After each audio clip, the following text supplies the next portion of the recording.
Kailangan ko i-disable yung camera ko. Ayun.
Good afternoon, ladies and gentlemen. We'll start this webinar at exactly 2 p.m. So we only have 3 minutes left. Thank you very much.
Once again, good afternoon, everyone. Before we start, let me just remind everyone that this meeting is recorded and that's for documentation purposes.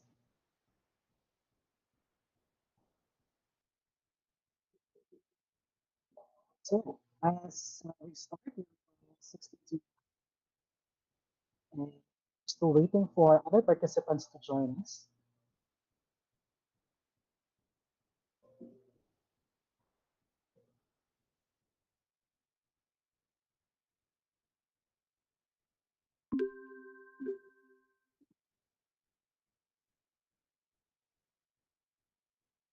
Okay, so I think we are now ready to start this webinar this afternoon. So once again, good afternoon, ladies and gentlemen. First of all, thank you very much for attending this virtual event and taking this time to be with us this Saturday evening. We also would like to greet our participants who are now tuning in through the school's YouTube Live. Good afternoon po. So we are gathered here today to attend this mental health webinar, of course, made possible by our very supportive PTHD officers, headed by our PTHD president, Mrs. Arlene P. Alferos, and by our hardworking guidance counselor, Mrs. Caitlin G. Bueno. I mean, We believe that our webinar's topic this afternoon is very timely and relevant to each and every one of us as we are struggling in this pandemic. One of the most rampant issues that we are dealing with right now is our mental health condition. Many people suffer from anxiety and depression because of what is happening around us. And of course, our students are not exempted to that. This afternoon, dear parents and teachers, we will all learn something from our very able speakers on how we can handle these situations to avoid further bad scenarios. Yeah, so before we start our program, I'd like to ask Sarah Lizardo to us in our opening prayer.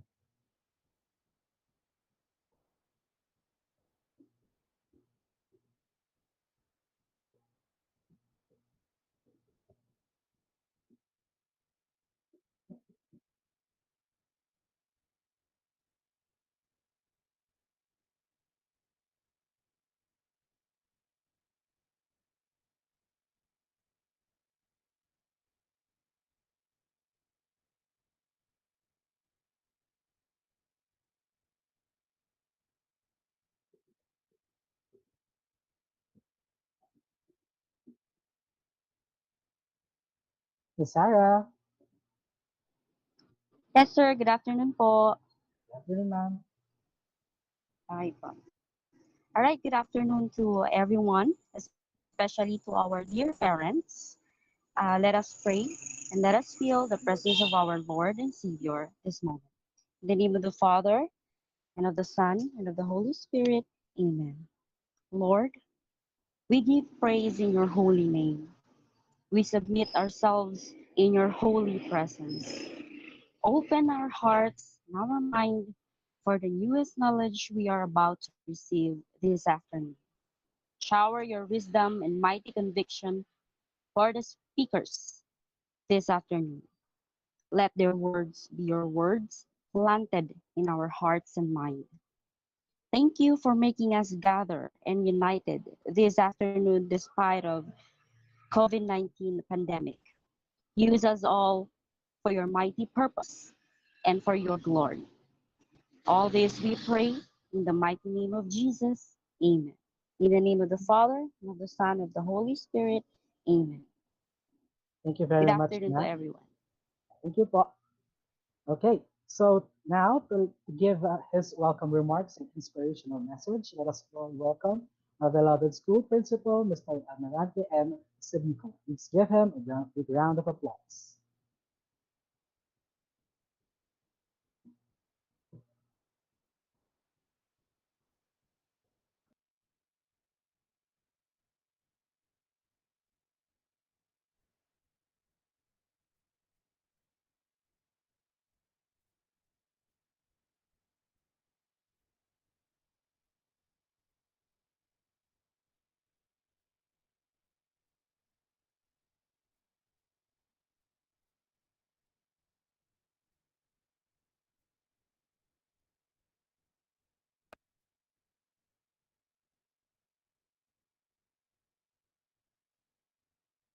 Sir,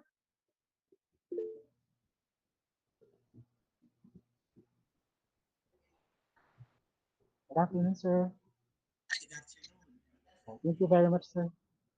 Educated and committed dear parents and guardians and supporting officers of our parents and teachers movement of the Playground School, headed by Mrs. Serena and our PhD coordinator, Ms. Caitlin Wang.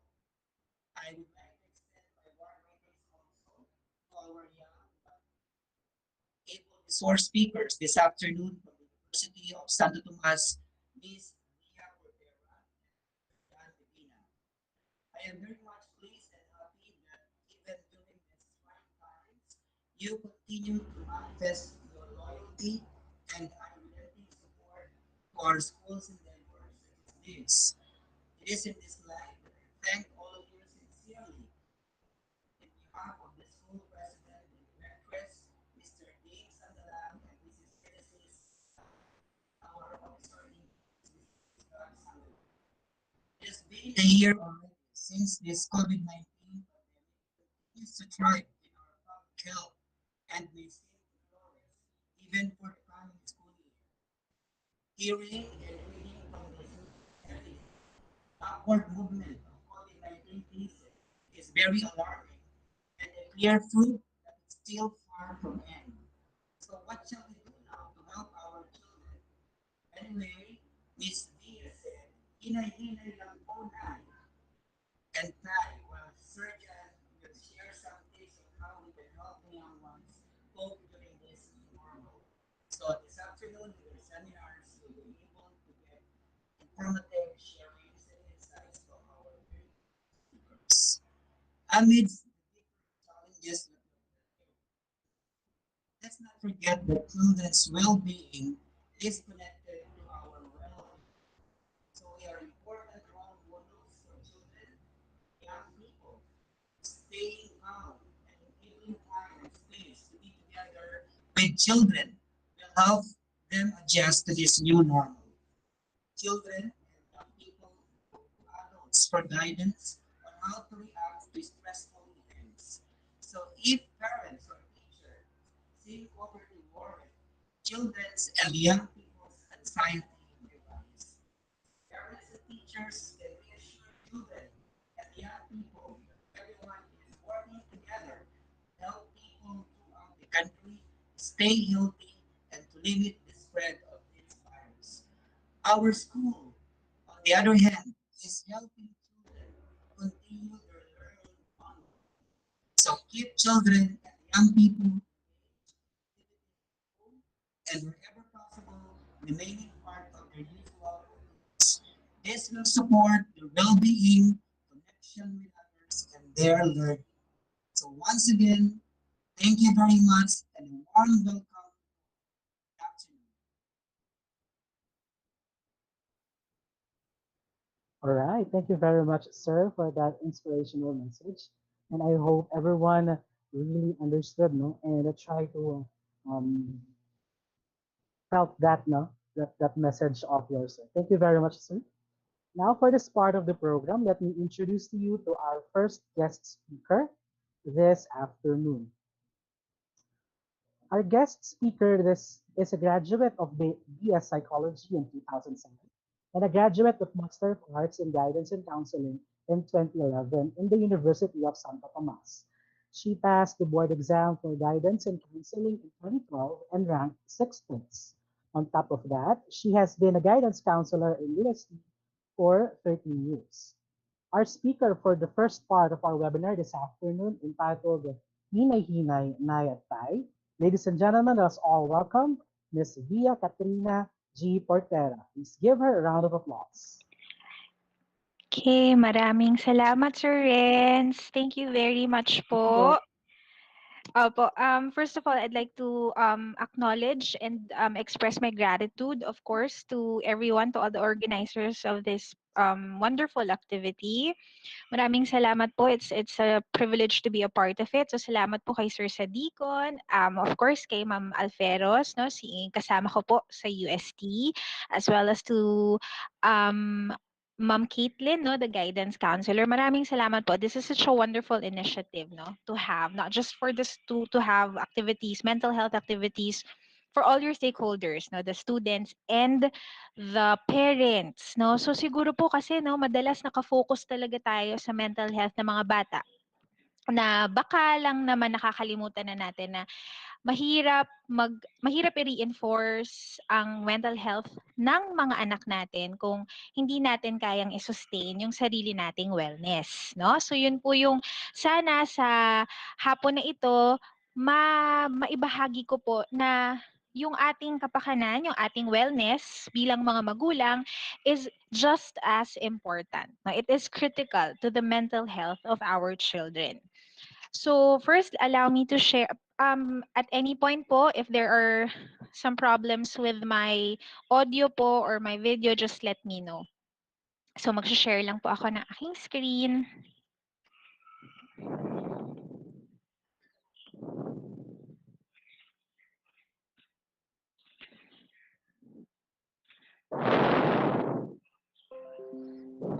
Okay. Ayan po. So, hinay-hinay, nay and tay. A session on self-compassion for parents. So, una po sa lahat, gusto ko pong kayong kamustahin. So, kamusta po kayo? Gusto ko po sana maging interactive itong session natin. So, meron po ako mga katanungan sa inyo. And please, type your answers in the chat box. Na huwag po tayo mahiya. Itong session po na ito ay para sa atin. Please write your honest answers in the chat box. Okay? Gusto ko pong malaman kung ang una po nating tanong, syempre is, ano po ang umuubos sa inyo sa kasalukuyang panahon? So pag sinabi po natin ano po ang umuubos, ano po ang talagang nakakapagod sa kasalukuyang panahon? Saan po tayo pinaka nakakapagod o nauubos? So just feel free to type your answers sa ating chat box po. So ano po ang nakakapagod para sa inyong mga mommies and daddies sa ating current setup? So si Ma'am Asea, I hope I'm saying it right. Work, ayan ako, opo, totoo. Marami po sa atin work from home na online co-teachers pa. Nagfa-facilitate pa. Ayan, dami po nating sagot. Si Ma'am, work, si Ma'am Santiago po sa pag-aalaga ng 6 kong mga anak sa online. Diyos ko, Ma'am, saludo po ako sa inyo. Ako po isa pa lang po aking anak pero nahihirapan na kayo. Kayo po, you have multiple children. Work and complying to the new normal. Sabi po ni Ma'am Marichelle, yes, it's a struggle. Work, kay Sir, working from home while doing household chores. Totoo po. Sir Miguel says, mommy duties. Work, chores, gastos. Totoo po. Yung natipid man po natin sa ibang aspeto, napupunta po, dumodoble naman po siguro sa ibang mga gastusin. Ano po? Wearing mask, sa sitwasyon natin ngayon, business matters, pag-aasikaso sa mga bata, ayan po, nauubos oras dahil sa mabagal sila kumilos. Siguro po, sa mga anak po ba natin ito? Opo, no? Kasi nga, maaring yung mga bata may fatigue na din, napapagod na rin sa online, di ba po? Hands-on sa kids, tapos may hospital work pa po si ma'am. Business plus mommy duties. Nako, no, nakikita po talaga natin ang hirap pong balansehin. That's true. And I think the main reason is kasi wala na po tayong parameters. Wala na po, naghahalo-halo na po. Si Sir says mommy duties or si ma'am and yun nga po, yung nagbi-bleed into each other na po yung work, yung ating profession, and yung ating personal responsibilities. So parang it's a different level of exhaustion. Kung dati napapagod tayo, ngayon pagod tayo, siguro kasi wala na tayong boundaries. Hindi na natin pwedeng iwan yung trabaho sa trabaho kasi yung trabaho natin nasa mismong bahay. At nagsasabay-sabay siya, 'di ba? Okay. So, salamat po sa inyong napakatapat na sagot. Totoo po yan. Sana nakita nyo rin po, halos lahat po kayo pare-pareho, no? Isang komunidad, I would say this is indeed a collective struggle for many. A global struggle actually. Feeling ko kahit sang sulok ng mundo. Okay, si ma'am or si sirs, Since dalawa lang kami ng anak ko sa bahay, nakakapagod to do errands outside the house, then chores, and then classwork. Totoo po. Totoo po yan. Parang sabi nga po nila, no, parang naka-enroll din po kayo. Kayo po ang naka-enroll, no? Kayo po ang nag-enjoy, natutuwa tayo na nag-enjoy yung mga anak natin, pero nakakapagod kasi tayo yung bumibili ng materials, tayo yung nagsiset up. Okay. So, syempre, kung meron pong nakakapagod, ano naman po yung pumupuno sa atin? Ano yung nagpapalakas? Kung merong umuubos, ano naman yung pumupuno? So, ano naman po yung pumupuno sa inyo? Family. Okay. Thank you, ma'am. Family rin po, mga anak. Sabi po ni Mama Richelle. His son, si Sir Luke says his son. Oh, that's nice. So pare-pareho po, no? Kung ano rin po kung ano yung nakakapagod sa atin, yun din naman yung pumupuno.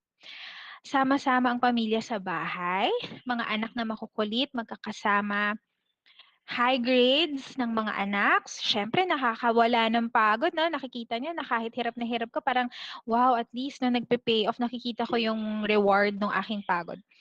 Family and fur baby, ang mga pets, opo.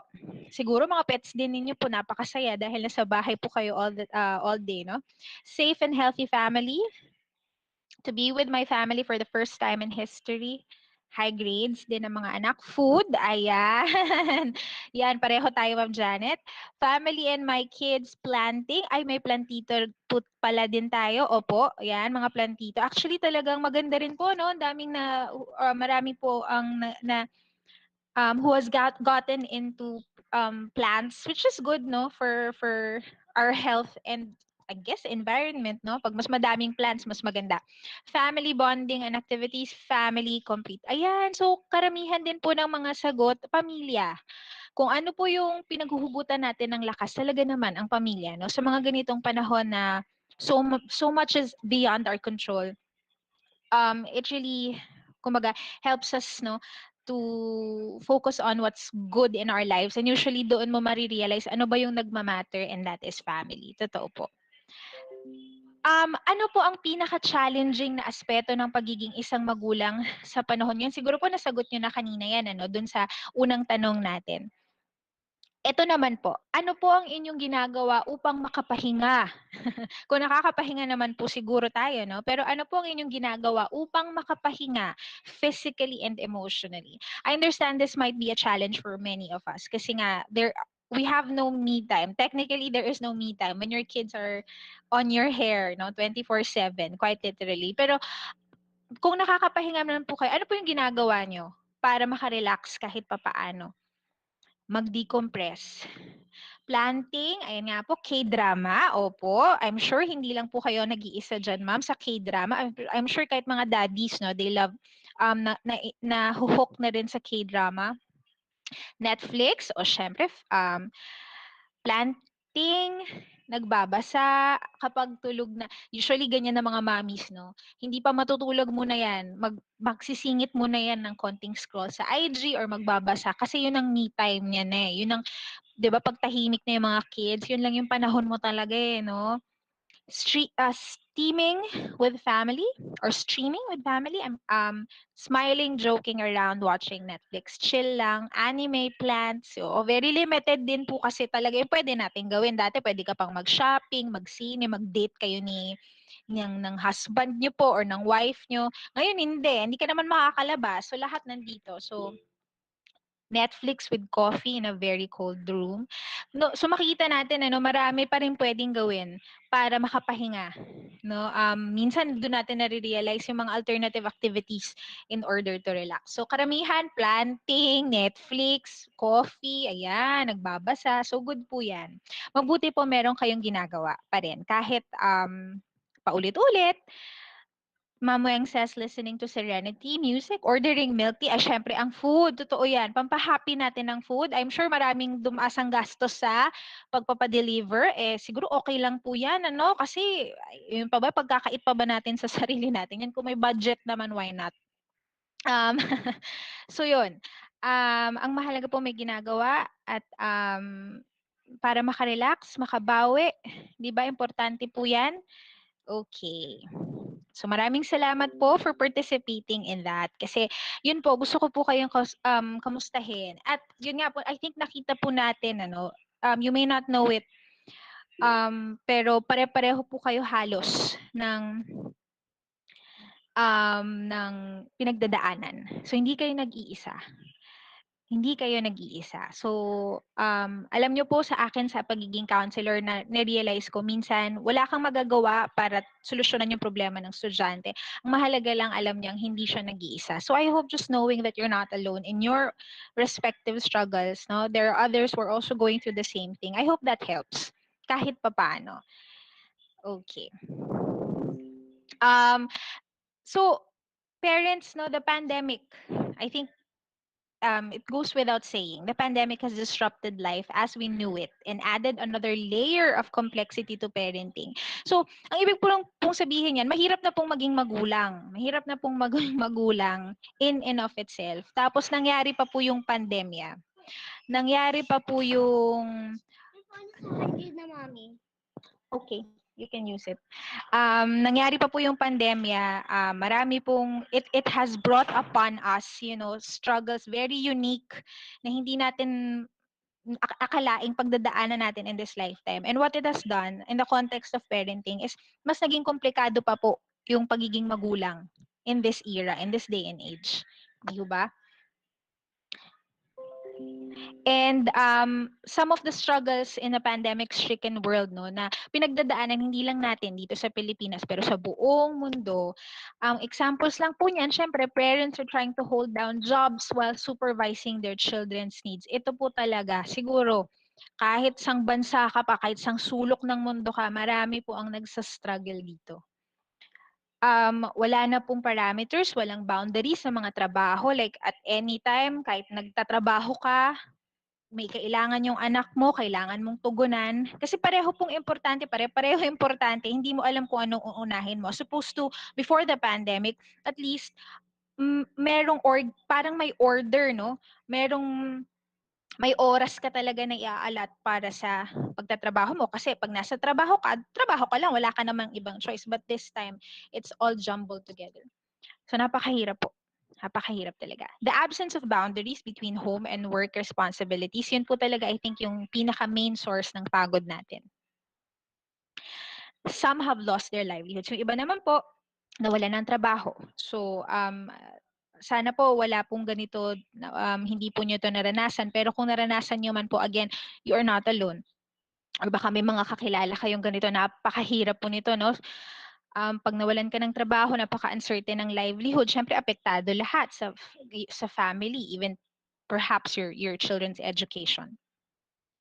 And the constant anxiety about the virus. Syempre, hindi nawawala. And especially now, with the numbers going up, no? May uptick na naman po tayo sa cases. So, syempre, ikaw natatakot ka. Lalo na, siguro, kapag wala ka namang choice but to go out. Like, maybe your work requires you to, to be present on site. So, nandun yung magkakasakit ba ako? Mahahawa ko ba yung anak ko? Tapos, syempre po, nagsasanga-sanga na yung anxiety natin. Pag nagkasakit, baka paano pag na-ospital, ganito, ganyan, ang gastos, di ba? So, yan pong anxiety na yan, dala-dala nating mga magulang yan. And minsan, sa pagod natin, ang anxiety po kasi minsan nag-manifest as galit. Di ba? As irritation. So, pwedeng hindi ka talaga galit, anxious ka, takot ka. And syempre, sino po bang who receives the brunt of our anxiety or our frustration? It's our kids or it's our spouses and our children. Kung sa asawa, minsan, dahil kaedad natin yung asawa natin, madali nilang nauunawaan. Hindi nila dinidibdib or hindi nila ini-interpret yung inis natin in the same way as our kids do. Dahil bata pa sila, iba yung understanding nila doon sa nakikita nilang behavior natin na nag-uugat sa ating pagod, no? Sa ating emotional and mental stress. So, this pandemic po, according to chconline.org, it is a chronic destabilizing force to our lives. Ibig po sabihin, talagang ginulo niya ang buhay natin. Nawala ng stability, we're on rocky ground, no? For many of us, napaka-uncertain. This is a chronic destabilizing force to our lives and to the families and parents and children. No? So talagang ginulo niya po yung mundo, ginulo niya yung family unit, no, to a degree. Pregnant mothers and those with young children are experiencing 3 to 5-fold increases in self-reported anxiety and depression symptoms. So, according to this particular study, nalaman po nila na mas prone daw po sa depression or anxiety yung mga buntis. Syempre, mahirap po nga naman mabuntis in a pandemic, and nanay ng mga maliliit na bagets. So, kung ang mga anak nyo po nasa mga preschool, um, grade 1, yung elementary age, yung lalo na pag very clingy pa sila. Sila po kasi pag teenagers yan, Diyos ko, minsan may sariling mundo yan So hindi ka na kinukulit yan. Pero pag bata, maya-maya yan, mami, mami, mami, or daddy, daddy, daddy, daddy, daddy. Gusto mo namang ibigay yung attention na gusto mo, na kailangan nila, pero ikaw, pagod ka na rin or may trabaho ka So ako po personally, it is my struggle. My son is 6 years old and he's always, Mom, I wanna play. Kasi nga, kawawa naman, bored na bored. Pero what can I do? I'm also tired. And on top of that, I am also working. I cannot abandon or I cannot leave my work. Kasi yung trabaho ko, may time in, time out din ako no? Kailangan ko rin naka-report. Kumbaga nakabantay sa laptop kasi anytime somebody might need counseling. So ang hirap-hirap. And I'm sure you can relate. Yan. Children who are exposed to mental health problems are likely to develop mental health problems themselves. This is in addition to the increased risk of learning and behavioral difficulties and reduced economic mobility throughout their lives. So in a nutshell, ang ibig ang findings lang po na ito, sinasabi na kapag po ang mga bata ay lumaki exposed to mental health problems, na lumaki sila sa mga magulang na maaring may anxiety or may depression, mas mataas po yung posibilidad that they may develop the same issues as well. It's a possibility. Hindi naman po sigurado yun. But there is a higher, they have a higher inclination or a propensity to that. No? Kasi bakit? Siyempre po, namomodel nila, nai-imbibe nila, yun ang kinalalakihan. Lalo na po for the first 7 years of life, yun po doon na-form yung ating mga core beliefs in life. So pag yun ang kinalakihan nila, yun ang dadali nila into their adulthood. So, in a nutshell, our children's well-being is largely influenced by our well-being. So we need to really remember that our well-being influences or determines to a certain degree the well-being of our kids. Okay, so if our children see us every day struggling with our self-perception, with the way we treat ourselves, what message are we sending them? Diba? Yun po. So, kailangan talaga masasabi dito na importanteng alagaan din natin ang ating sarili. Karaniwan po sa mga magulang, again, this is a global thing, no? Ang thinking ng magulang, anak ko muna, sila muna before me, no? Sila muna bago ako. Pero kasi, based on researches alone, yung sa kanina, hindi mo maaalagaan ng mabuti ang anak mo kung hindi mo aalagaan muna ang sarili mo. Okay? So you are just as important. You are just as important. You are of no good to your kids if you've got issues that need to be addressed. So I'm going to put it bluntly. You are of no good to your children. We are of no good to our kids if we don't take care of ourselves. Okay po. So, kailangan natin tandaan po yun. Mahalaga po kayo. Mahalaga tayong lahat bilang magulang. At kailangan nating pagtuunan ng pansin yun. Thus, it is imperative that our mental health is given adequate attention and care. Marami sa atin, wala akong panahong malungkot, wala akong ganito. Busy ako. Totoo naman. Saka na muna ako, kayo muna. Kaya talagang ang mga magulang, nanay, tatay, nakakabilib. Pero dumarating po kasi sa punto na mauubos ka or mapupuno ka, bigla ka na lang magsasnap, bigla ka na lang, or maybe unknowingly, unconsciously, maybe we are modeling harmful behavior to our kids. Pag sinabi kong harmful, hindi naman po yung abuse, hindi naman po yung sinasaktan, hindi naman po ganun. One of the most harmful things that we can pass on to their children is this, no? Parents, please remember, is to make them think that they are not good enough. Okay? The most harmful thing, one of the most harmful, if not the most harmful thinking um, that we can pass on to our children is that they are not good enough or that they have to earn love and worth. Okay? So sa lahat po ng gagawin natin, ano man po ang mga magiging desisyon natin, our kids need to believe that they do not have to hustle, they do not have to work hard to be loved.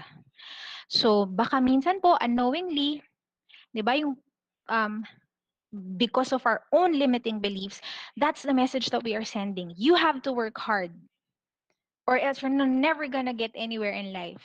You have to do this. You have to earn. You have to work so hard. You have, tama naman yun. But you have to make sure that at its core, ang pinapakita natin sa mga anak natin is, regardless of what happens, no matter what happens, no matter where you end up in life, you are loved, you are worthy. You never had to earn it. You were you are loved. You never had to earn it. No? Okay. So, kaya ko po ibabalik sa inyo yun. Kailangan nakikita po nila sa inyo yun. Kailangan, kung ano yung mensahe na gusto nating ipakita sa mga anak natin na you are good enough, yun din ang pakiramdam mo sa sarili mo bilang magulang. I am enough as a mom. I am enough as a dad. I don't have to work to earn it. I am enough. Napakahirap po nun. Kasi nga, tayo may mga kinalakihan din tayo na limiting beliefs na nagsasabi sa atin, I have to do this, I have to do that, otherwise I'm a bad parent. Okay. Ay, naghahang lang po ng saglit.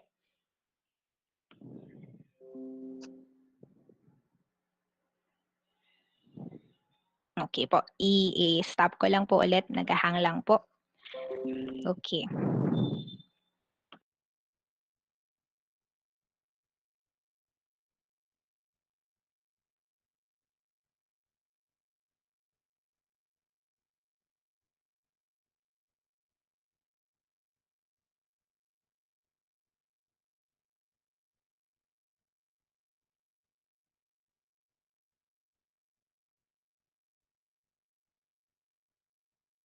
Sige po, naghang lang po ang aking, ulitin ko lang po. So yun po, parents, no? Kaya ito pong hapon na ito, yung healthcare or yung mental health po na pag-uusapan natin para sa inyo, root is all about self-compassion. Diba kasi kahit po ano pong gawin nyo, kahit magpa-deliver ka araw-araw ng masarap na pagkain, kahit mag-exercise, kahit napakaganda nung makeup mo, or nakapagpamasahe ka, or nakabili ka ng mamahaling bag, kung lahat, kahit ano pang gawin mong self-care activity, if none of that is rooted or anchored in compassion or self-compassion, hindi po siya mag-work, no? Hindi po siya mag-work kasi ang sinasabi natin ditong pag-aalaga sa sarili is yung pag-develop ng thinking na I am a good enough parent, no? I am good enough. Okay. Sige po. Subukan po natin ulit. Ayan. Ako, sana mag-work na ito.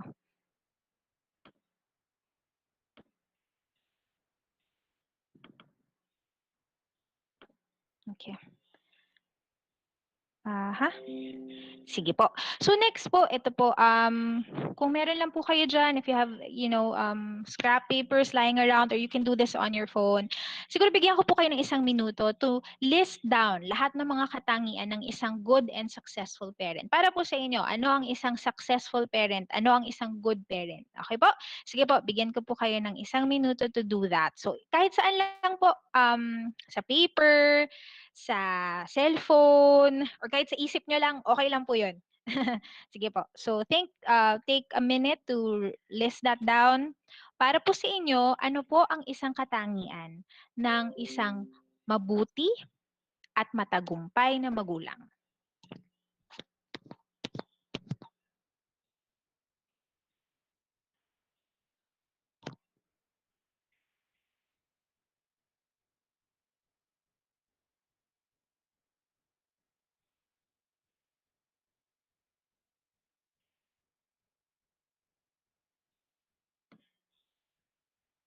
para po sa atin.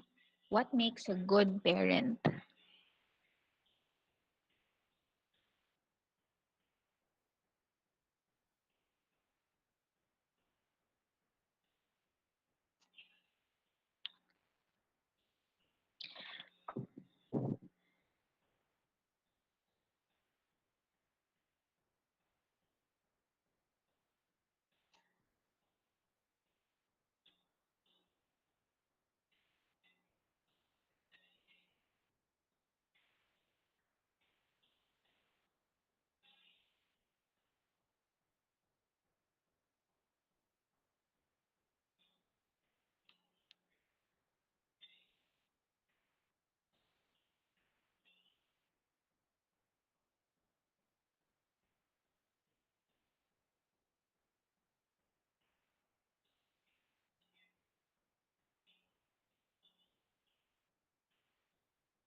Okay po. So, okay. Next list that you're gonna make. Ilarawan nyo naman po ang inyong sarili bilang magulang. So, susunod na po na ililista ninyo, ano naman po paano nyo ilalarawan ng inyong sarili bilang magulang. And then, on your own, please compare the two lists that you made. Okay po? So, ngayon naman po, ang gagawin natin ay ilalarawan nyo ang inyong sarili bilang magulang. So, pwede rin pong bullet points, bahala po kayo, sariling diskarte. And afterwards, I want you to take the time to reflect on the two lists that you made and compare them against each other. So, I'll give you another minute for that. Kung may tanong po, kahit i-type nyo na lang po sa chat box. If there's anything that you want to clarify about the task, just please feel free to type it in the chat box.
Okay po.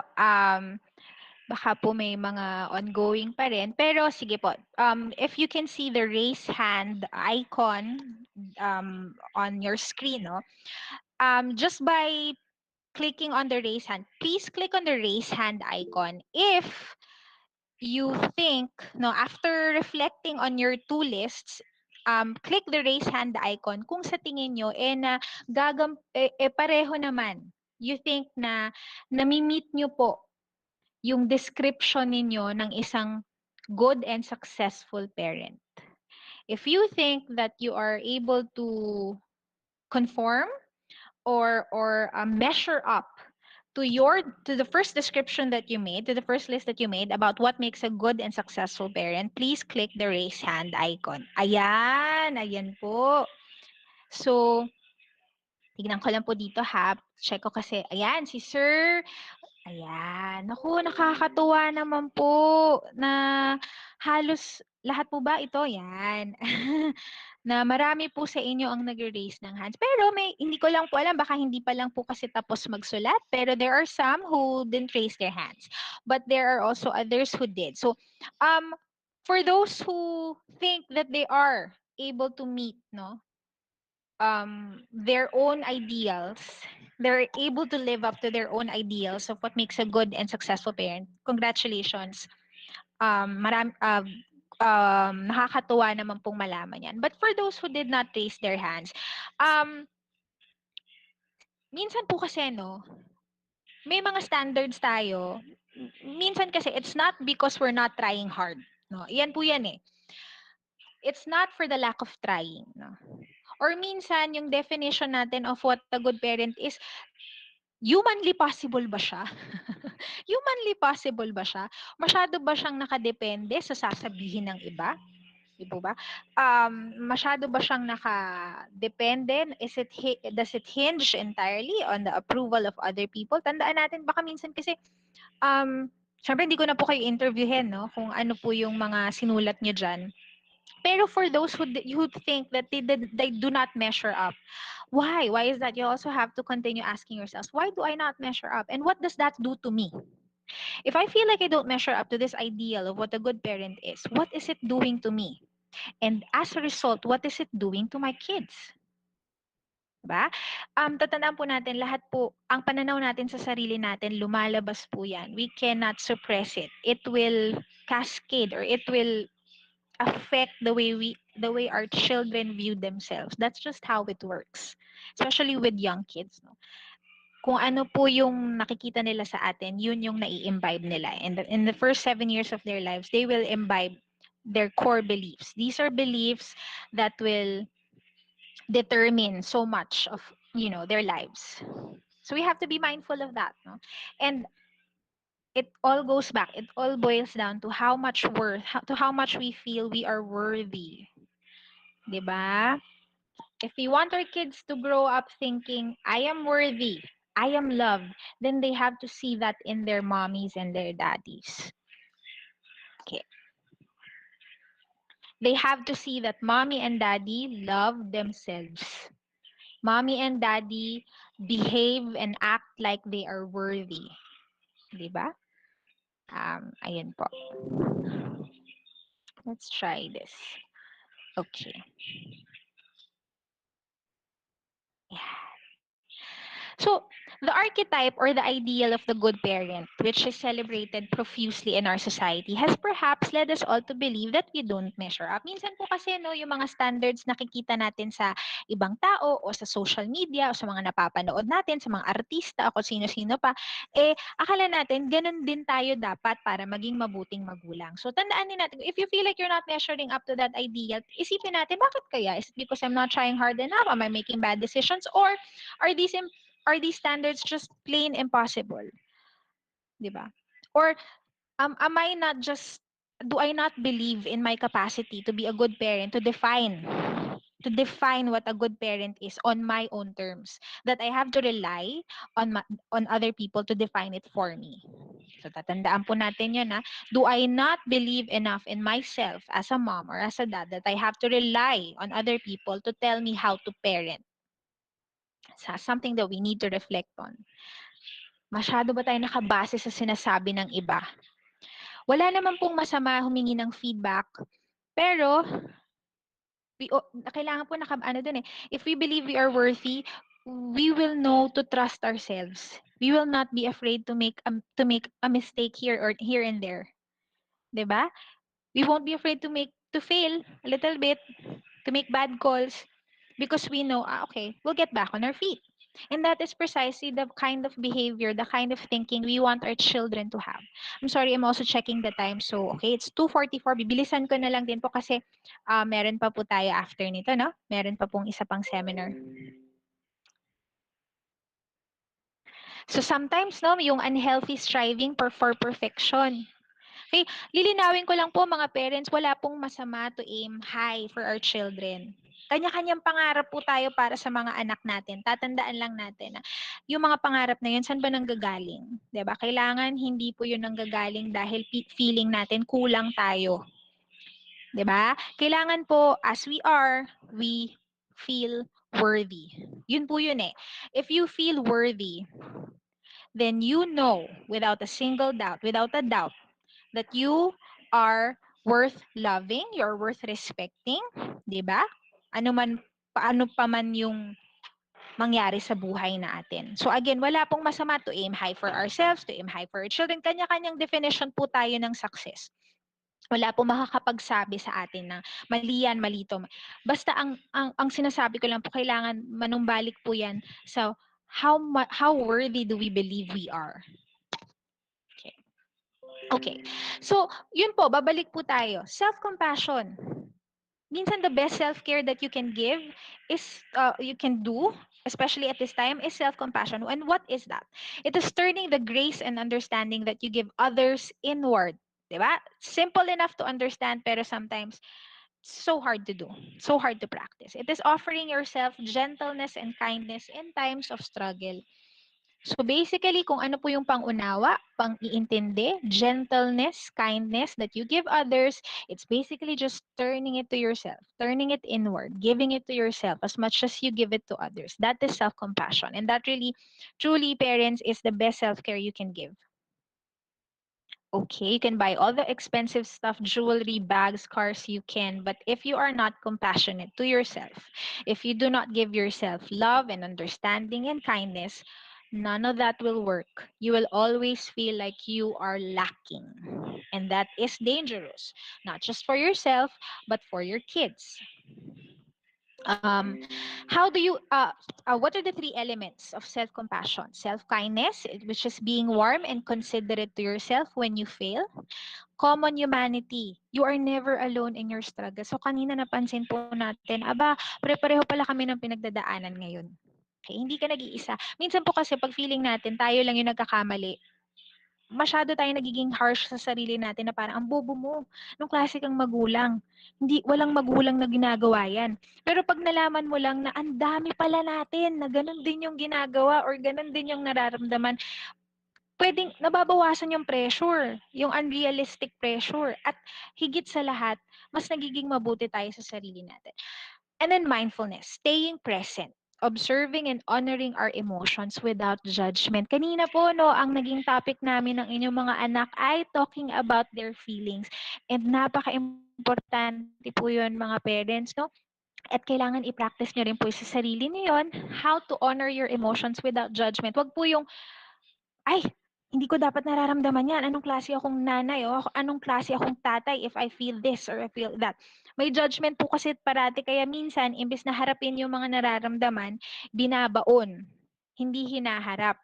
Tapos nagma-manifest siya elsewhere, no? Nagiging nagkakabisyo or nagiging magagalitin sa anak or nagiging emotionally distant sa anak or sa asawa. Yan ang nangyayari po pag hindi natin hinaharap in a healthy way yung ating emotions. Lilinawin ko lang po, self-compassion is not self-pity. Parent self-compassion empowers.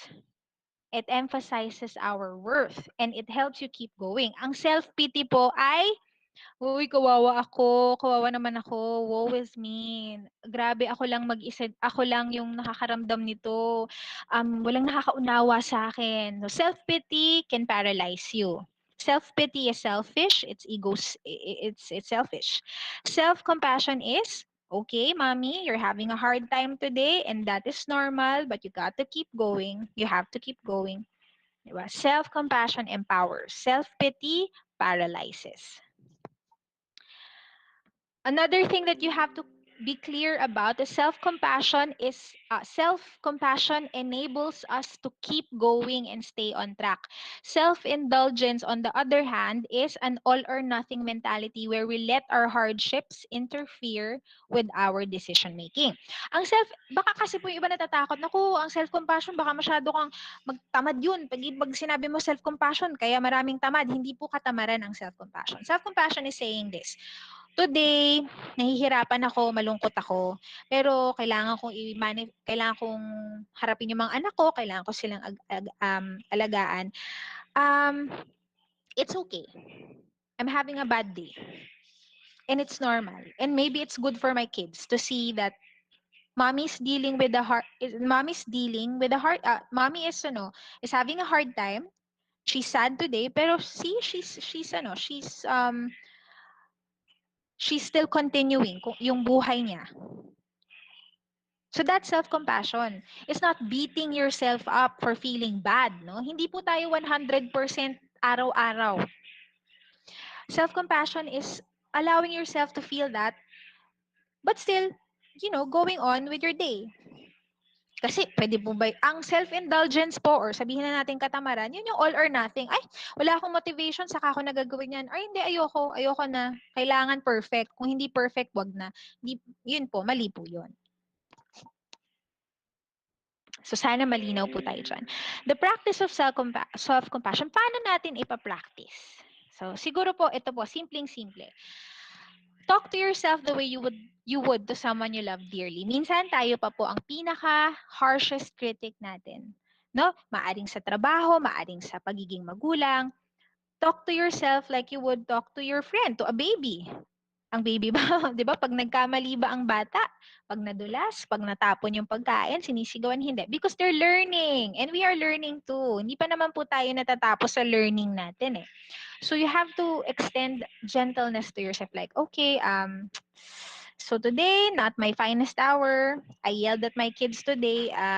It happens. This is really, really, really hard. So, I'll be better tomorrow. I'll do better. I'll apologize to my kids. I'll explain. And maybe I'll make better decisions tomorrow. Or yung kahit yung mga simpleng, ay nako, parang hindi ko nagawa yung mga plano kong magluto ngayon. Hindi ko nagawa, nasira yung internet. Ay, well, today's a bad day. I'm just glad I survived it. And I look forward to tomorrow.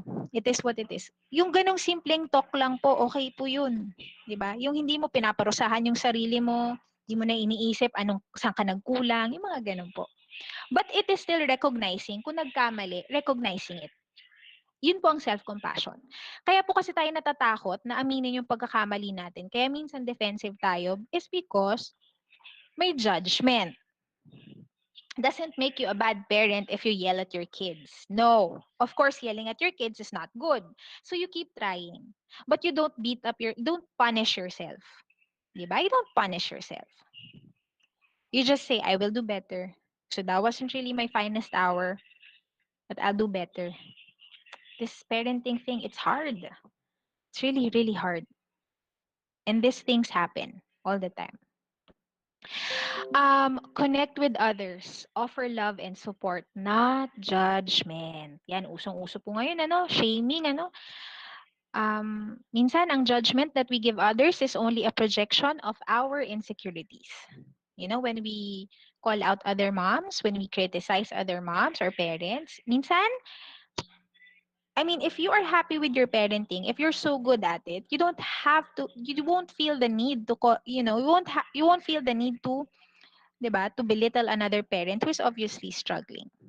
Minsan po, we judge because we are also struggling.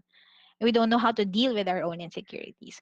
So, build a community.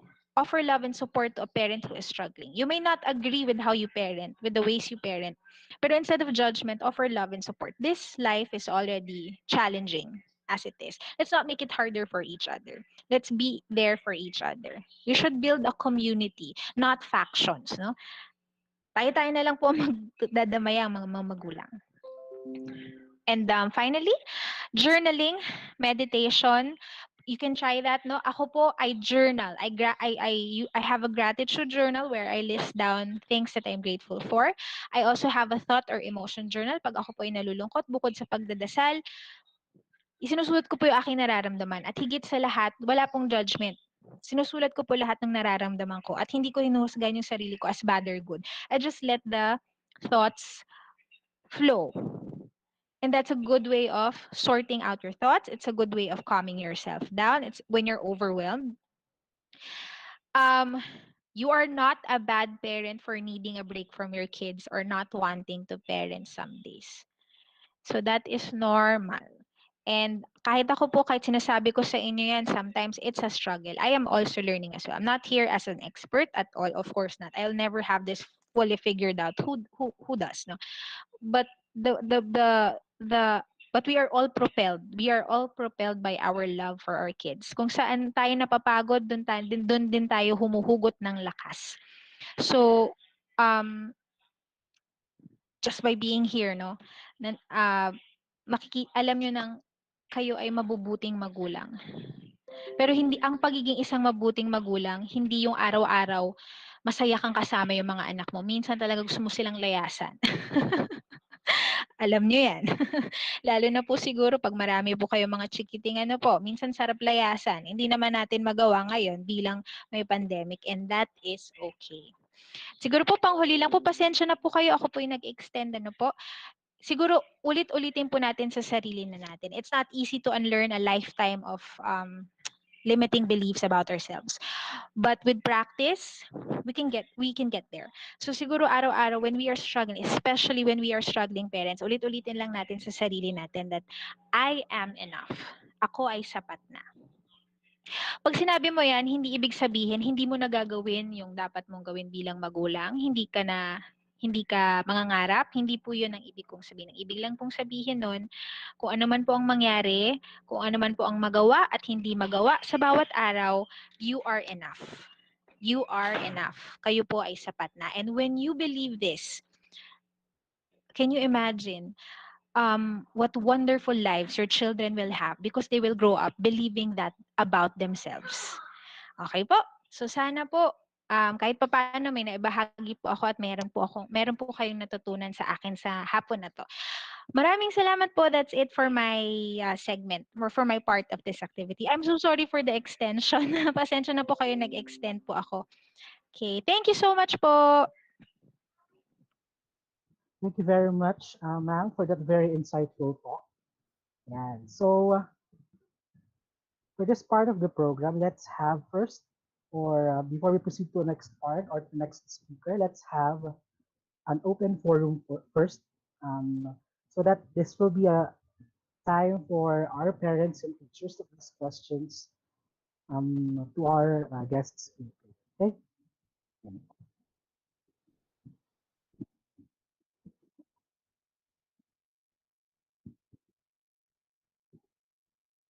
Okay po. So, dear parents and teachers, if you have your questions, you can use the chat box to raise your questions, or if you would like to use your microphone to ask questions, you can also tap the raise hand button so that I can acknowledge you, and then you can ask your question using your microphone. And also, I would like to encourage our participants who are now watching through the school's YouTube channel.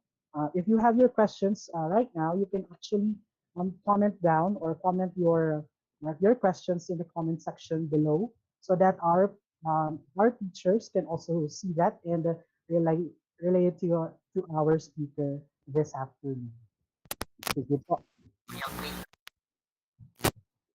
Creating the Ito, common, stating the common cause, and reinforcing the common. yes, a question from Ma'am Marichel 3, 4, asking. 5 now Ayan, are so, so ang question po is, if feelings feel frustrated ako to meet my expectations, what is the best response? O yun po. Hi Ma'am Marichelle. Naku, napakaganda po ng tanong ninyo po. Have you tried sitting down with your child po? Siguro I think that's the first thing that you can do is if you're feeling that your child is frustrated with your expectations, I think it's best to involve him or her in that conversation. It's best to communicate that with your child na parang are you having a hard time with my pwede naman may I ask po if the child is a teenager or a kid or elementary age po, ma'am? Yes. Actually, kagabi lang nangyari. Opo. Um, kasi parang she's attending a ballet class. Aside from ballet class, voice lesson, tapos achiever din siya sa school. Then kagabi, all of the sudden, may tantrum siya. Tapos, nangingiyak-ngiyak siya. Tapos sinabi niya, Mommy, because you want it. Hindi ko to gusto. Ikaw lang yung may gusto nito. Then ngayon, hindi ko pa siya kinakausap. Kasi, syempre, gusto ko kausapin ko siya ng okay na din ako kasi baka may masabi ako na hindi niya magustuhan. Opo. Actually, until now, hindi ko siya kinakausap. So, yun. What is the best response? Actually, kagabi lang siya nangyari. Opo. Opo, ma'am. Naku, pero ano na po siya? Ilang taon na po siya, ma'am? She's just 8. She's Nag-open lang 8? talaga siya sa akin about her feeling. Parang, That's good, Mommy, ma'am. why I don't feel good? Ayun. Pero yun That's nga, good, nag-open ma'am. siya kagabi. Tapos parang hindi ko alam yung respond ko. Ayun, That's hindi ko good, muna siya ma'am. kinakausap. Opo, ma'am. Well, tama naman po na hindi niyo pa po siya ina-address kung hindi niyo rin po alam kung papaano kasi nga siyempre you might end up making things a little more complicated. Ma'am, first of all, the fact that your daughter at the age of 8 is able to tell you that, that's a good sign, ma'am. And I think we need to support that. That was, yun po yung kasi yung kami nga yung mga bata, we were talking about the feelings. It's important that the kids feel safe in talking to you about their feelings. You might not like what they're gonna say, but it's important as parents you sit there with no judgment. So ma'am, if you really need to talk to her po, find out why she said na she's only doing it for you. Ano po kasi yun it's really um maybe it's just out of her frustration or pagod, or you really have to get to the bottom of it, ma'am. And when you do, um like I said, it's all number one, no judgment. Like, okay, sige, I'm thank you for telling me how you feel. You can open with that. Thank you for telling me how you feel yesterday. So I want to know more about um what you're feeling about yung class, yung mga activities mo. Do you really feel that way na you're only doing it for me, 'di ba? So yun, have a conversation po. And dahil nga po 8 years old pa siya, medyo hindi, wag po talaga natin, i-level niyo po yung expectations niyo, ma'am. Hindi niya ma-articulate yan in the same manner na kaya natin i-articulate. So, ask questions, yun. Basta the bottom line, Ma'am Marichelle, is that she feels safe to tell you exactly how she feels. So, yun po, ma'am, you have to talk to her po. And, syempre po, in your conversation, find out why she is frustrated, why she said what she said. And then, we have to honor that, ma'am. Kasi po ang kids natin, they want to please us po, no? Talaga po, totoo naman po yun. So, but we have to make sure that they're doing these activities because they want to. It's important to give them that sense of agency or control na, syempre tayo, we're coming from a place na, hindi, that's good for you eh. Pero if they tell us, I'm not happy, this is stressing me out, then it's achieving the exact opposite. If you want them, kaya mo siya in-enroll doon, ma'am, is because you want her to grow, you want her to feel happy, and she is already telling you na, I don't feel happy. We have to address that, ma'am. And opo, maybe make adjustments. Kasi if she's unhappy, then it defeats the purpose of why she's enrolled in this activity. So, pero ma'am, let's start with talk to her first. Siguro mag-ano kayo, kain kayo together, make it a relaxed, safe space. And I think that's true for all parents po. Make sure that our kids feel safe with telling us how they feel. Even if we might end up not liking what they tell us. They have to feel safe. So yun, ma'am. Yun po, ma'am. Sana po maging okay po yung pag-uusap nyo. Thank you. Good luck po. Pero again, ma'am, that's good that she is able to tell you that. Ay, sir, shall I proceed to Sir Matthew Okay, po? thank you very much, Ma'am Marichi. Yes Okay, po. sir. Apo. Yan po. Sabi po ni Sir Matthew, my kid is always saying that school is boring and I feel bad on this po. Okay po, sir. So if I may ask po, Sir Matthew, like, why is this bothering you po, that he finds it boring?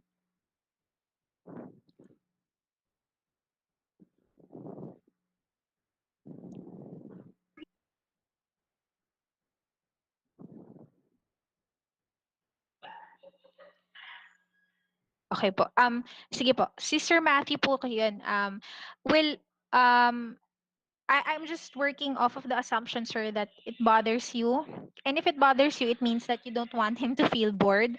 But I think that's another thing with kids. You have to honor that. If they feel bored, mahirap ang Tagalog sa kanila malalim. Asas lessons po ba, sir? Opo.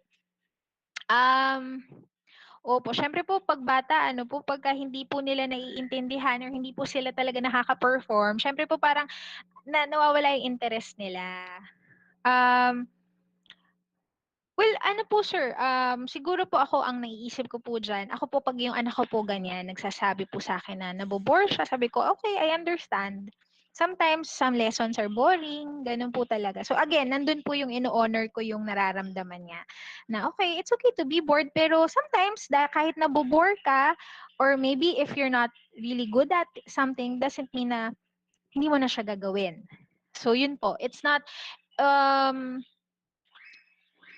kasi by saying that, nawawala yung kanilang judgment dun sa sarili nila na I have to be interested all the time. 'Di ba? Hindi kailangan po malaman ng mga anak natin na hindi kayo parating 100%. May mga bagay na you won't feel excited about, and that's okay. Pero it doesn't mean na hindi mo gagawin. Kahit nabobore ka sa pag-aaral mo, kailangan mo mag-aral. So, it starts with honoring how they are feeling. It's okay. Normal yan. But, sir, kung halimbawa nagsastruggle po siya sa Tagalog, maybe you can practice. Kasi baka po nag-uugat nga dun sa nabobore siya or wala siyang gana kasi hindi siya nagpo-perform. Hindi niya nakukuha yung standards na gusto niya. So maybe you can practice. But you have to assure him, if that's the case, sir, you have to tell him, some subjects are easier for you, some are a little harder, and that's fine. We just have to practice a little bit more sa Tagalog. Okay?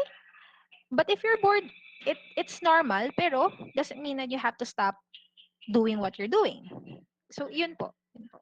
So again, boils down to communication, judgment-free zone with our kids. Don't try to tell them, ay naku, ba't ka nabobore? Hindi pwede. Ganun, di ba? So, honor their feelings. Um, okay po, Sir Renz. Okay, po. Sige, sir, i-facilitate niyo na lang po. Sorry po. Baka po, That's one more. Okay, next question. I think she needs an advice po siguro, ma'am. Sabi po ni Ma'am Jo, I feel emotionally drained sa kid ko because super clingy. Sometimes nakakawala na ng patience. Naku, Ma'am Jo, pareho tayo. Ang anak ko po ay 6 years old and super clingy. So again, I hope kahit papaano nakakatulong na malaman yung di kayo nag-iisa. Naku, napakarami po natin yan. I feel emotionally drained sa kid ko. Totoo po. Wala po akong masabi. Yes, I have yelled at my kids several times because gusto maglaro, pagod ka na, or nagtatrabaho ka, gustong maglaro. Naghahalo po kasi yung guilt, ma'am eh. Di ba po? Kasi kung hindi naman tayo nagigilty, hindi tayo madidrain. Kasi parang, Kebs, di ba? Parang, kung mainip ka dyan, bala ka. So talaga po, again, ma'am, ako po, ang ginagawa ko, ma'am, pagka ganyan, syempre minsan nasisigawan ko po or I end up saying, nakikita mo yung face niya talagang bumabagsak. So, ma'am, when I end up yelling or when I do something that I end up regretting later on because I'm tired, I apologize. So, that's another thing that we have to do, normalize, no? Make a habit is when we do something wrong, we apologize. Again, that's a good modeling behavior for our children as well. When we can recognize na we are wrong, again, they will be able to do that as well, no? So, ma'am, for you, ma'am, but because the question is about you, I mean, I understand, ma'am, and um,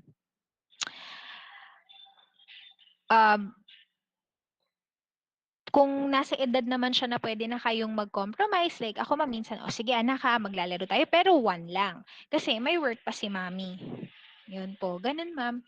Kung kaya niya na makipag-kompromiso, pero minsan ma'am, pag hindi talaga kaya, I let my son deal with his emotions. Kung nagagalit siya, napafrustrate siya, I tell him, okay, it's okay. Napafrustrate ka, naiintindihan kita because mommy can't play with you. Pero hindi talaga pwede anak kasi may counseling si mommy. So, sasabi ko sa kanya, you have to, it's okay to feel that way. Hindi ko siya pinipigilan ma'am magalit. Pero yung emotional drain, ma'am, hindi ko alam eh, hindi ko masusolusyon eh. Parang minsan ma'am, walang solusyon eh. Siguro alamin niyo na lang po na, our kids love us. Our kids love us no matter what. But we just have to let them know din, communicate na mommy is also working, ganito, ganyan, and maybe we can play later. So again, nandun ulit po yung honoring their struggle. Diba? So parang, wag po nating pagsabayin na dahil nadidrain ka, magagalit siya, hindi na po nawala yung tension sa bahay. So, yun po ma'am, hindi ko ma'am alam kung nasagot ko po yung tanong niyo po ano, pero talaga ma'am, it's a struggle. So, I feel for you ma'am. Totoo po yan. I'm sure daddies also feel that way as well. Thank you, ma'am. The next question po, coming from Mr. Samuel. Sabi niya, hi ma'am, how can we avoid having a spoiled child? Ay, naku po.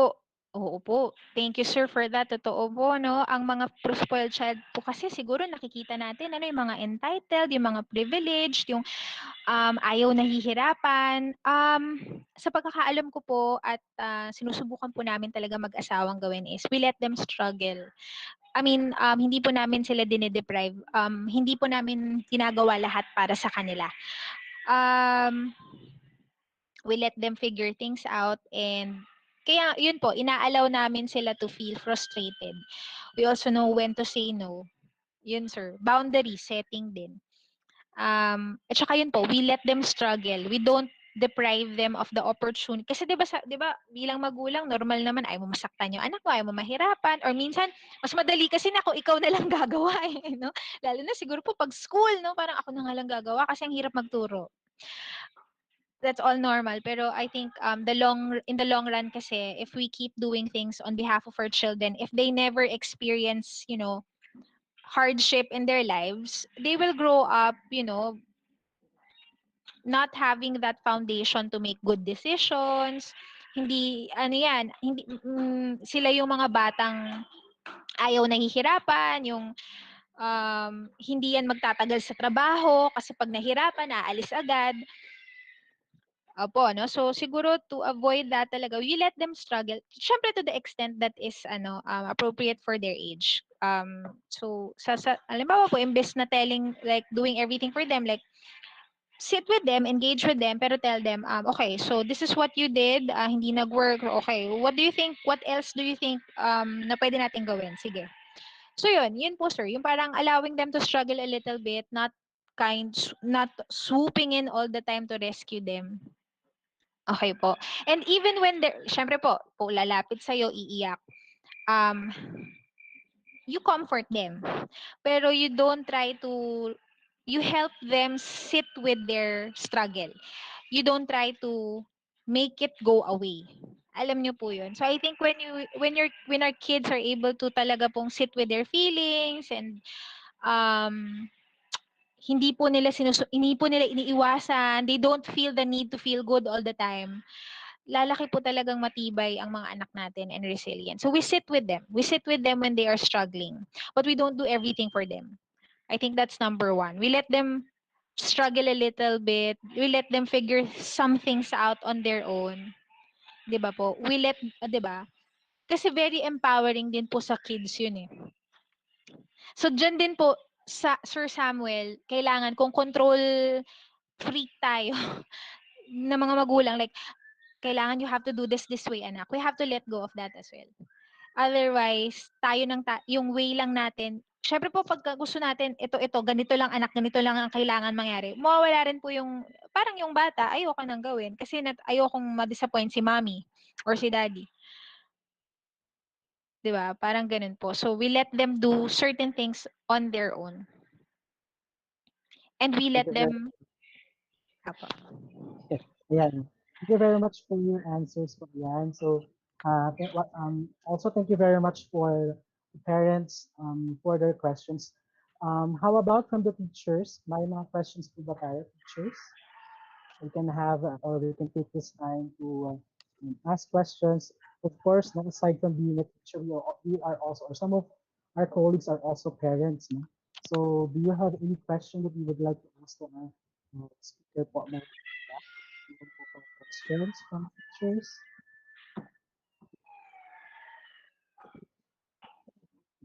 So, I think that maybe the questions will be asked later na lang din siguro after our second speech.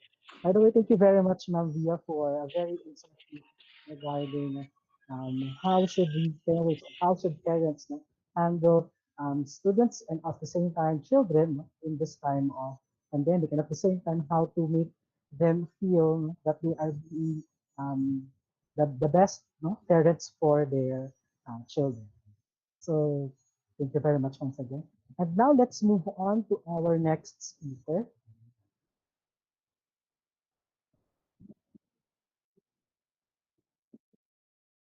Okay, so before we proceed to that, let me just introduce you to our next guest speaker. And now for our next guest speaker, he is a graduate of Master of Arts in Clinical Psychology in the University of Santo Tomas. He is a licensed psychometrician and a licensed professional teacher. He is affiliated with the Psychological Association of the Philippines and a board member of PAP Calabarzon and Dimaropa chapter. He is also affiliated with the USTGS Psychotrauma Clinic and is the communications officer of the Religions for Philippines Youth Committee. Currently, he is a faculty member of the University of Santo Tomas, where he is also taking up his doctoral degree in psychology, major in clinical psychology. So, ladies and gentlemen, to have his talk entitled Helping the Young Ones Cope During the New Normal, let's all welcome our last guest speaker this afternoon, Mr. John Ismail J. Nipita. Let's give him a round of applause. Hi, good afternoon po. Good afternoon everyone to the school administrators, teachers, and of course the parents.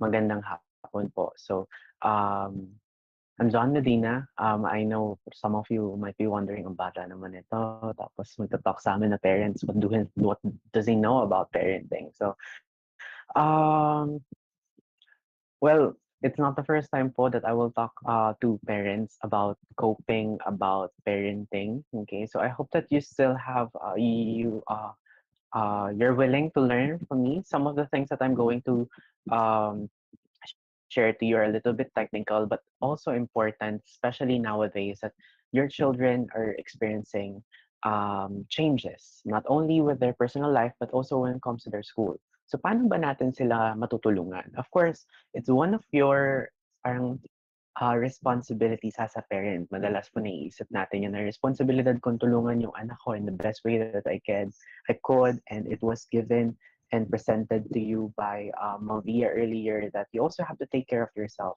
That's valid. But there is a better way for us to help our children or to help your children. Wala pa po akong anak. So how do we do that? Let me just start sharing my screen. I'll make this one fast as and clear as possible.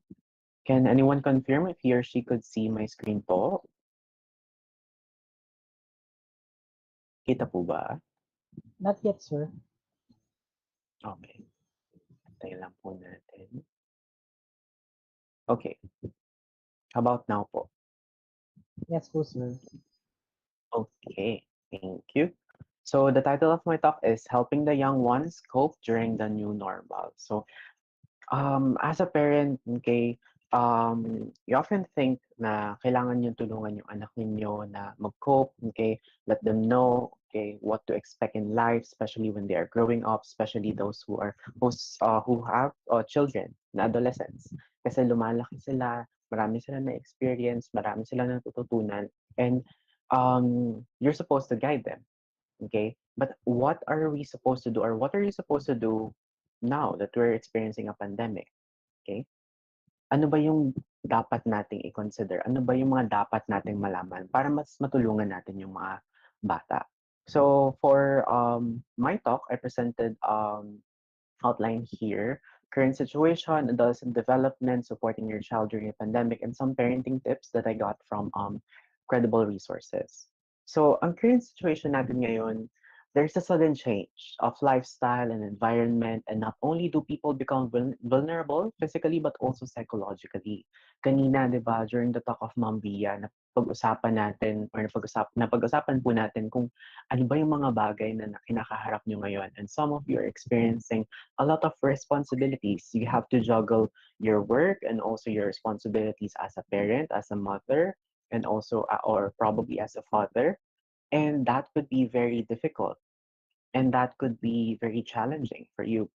So it's not only enough that we take care of our physical well-being, it's also important that we consider our psychological well-being, which is why we commend the Parent Teacher Association and the school as well for having this very important webinar kasi maraming bagay na dapat na nalalaman natin. At kasama na doon yung paano ba natin naalagaan yung sarili natin and paano ba dapat alagaan yung mga anak o yung mga bata. Okay? So with the current situation, there are a lot of mental health repercussions. There are a lot of consequences. Okay? Even if it is unexpected, even if we cannot do anything about it because no one is really in control with the pandemic, and how people are affected by it. Okay, wala tayong choice. Okay, so there are a lot of repercussions, and some of them may be debilitating. Some of them are grave. Okay, some of them are maybe physical regarding the physical health of the person. Some of them, or most of them, okay, affects the mental health of the person.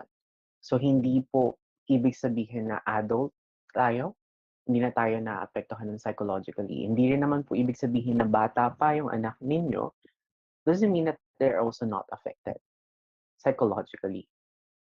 Now, according to the Center for Disease and Control Prevention, or CDC, fear and anxiety about new disease and what could happen can be overwhelming and cause strong emotions in adults and children. So makikita po natin dyan, adults and children actually could be affected by what is happening around us. Okay? Hindi po tayo immune dun sa stress, dun sa anxiety, okay, seeing a lot of things that are happening in our community, in our place, okay, importante that we also acknowledge, okay, that at some point we're vulnerable, at some point children are also affected by what is happening. So the thing is, you're part of a family, and within that family, whether you're the light or the head of the family, may mga bata po na kasama doon. And how you respond to these stressors, how you respond to what is happening in our country and also to our community affects the way that you deal with your children. Which is why it's important na alam natin, na intindihan natin kung ano ba yung effect nung ginagawa natin sa mga bata. Okay? So, in order for us to better help our children, help your children cope, okay, with the sudden changes, okay, or um, with the things that are happening because of COVID-19, because of pandemic, online classes, okay, importante na maintindihan natin ano ba yung nangyayari sa kanila when they grow up. Because there's no really a manual for parenting. Diba po? There could be parenting seminars, okay, smart parenting, but no one could really have a plan, okay, a concrete plan that is known to be effective because each children is unique as just like us, okay, or just like you. Each parent is unique then, and we have to honor that. We have to acknowledge that individual differences. So, kumbaga, to each their own. Okay, one parenting style may be different from, well, may be effective for one child and may not be effective for another child. Okay, so adolescence, okay, is a period of transition between childhood and adulthood. So I believe our participants for this talk have children enrolled in grade 4, probably in elementary, yung iba nasa junior high school na, okay? So we could say that they're in transitory period, okay, of which we call adolescence, okay? And there are a lot of changes happening in physical, intellectual, personality, and social dimension of the adolescent. Hindi po natin yan napipigilan at hindi rin po natin yan masasabi natin na um, may iwasan. Okay? Because it's part of growing up of the children. Now, it's one of the most rapid phases of human development. And what happens during adolescence or during this adolescence, stage is very important because it will be the pattern of how they deal with the things that would happen to them in the future.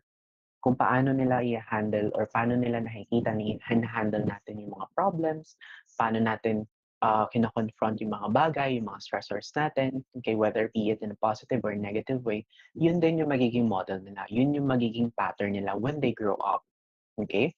Now, biological maturity precedes psychosocial maturity.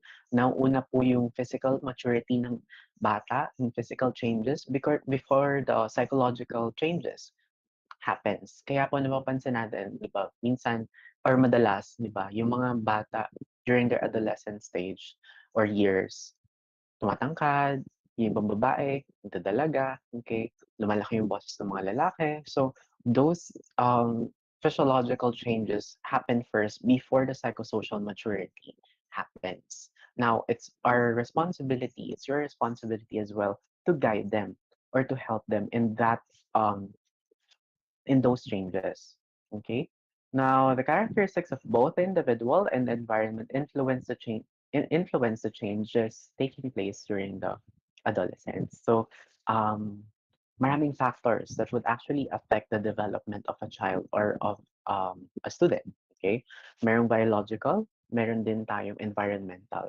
Okay, since your parents, okay, part of your genes were inherited by your children, that's why they're predisposed or meron silang parang baseline into reacting some things that is similar to you. Okay, parang kumbaga, yung cliche quote na kung ano ang puno, siya ang bunga. It's just that when it comes to these things, when it comes to genes, okay, it may be dominant or recessive. So environment influence includes their peers, their school, their classmates, and even you. So seeing how you react to things, how you deal with stressors, how you talk to them, okay, would also affect how they mature as an individual. Okay. Now, younger adolescents may be particularly vulnerable when their capacities are still developing and they're beginning to move outside of the confines of their home. Now, kapag yung mga bata, okay, say for instance, nasa age 9 to 14, okay, they may be more vulnerable, okay, and may find it more difficult to cope to stressors compared to other individuals or older adults. The reason behind this is because they're still developing. Hindi pa nila they don't have full understanding of what is happening. They don't have a full understanding of their capabilities. They don't really know how to cope yet. Okay.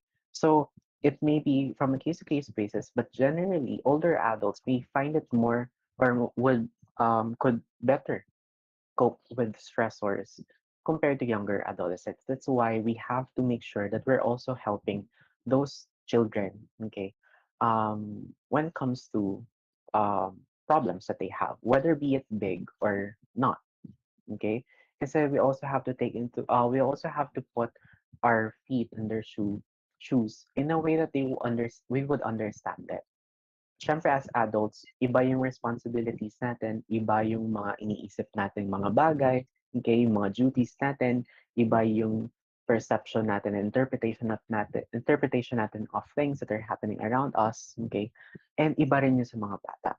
We have to take note of that and we have to consider that so that we will better understand children, okay?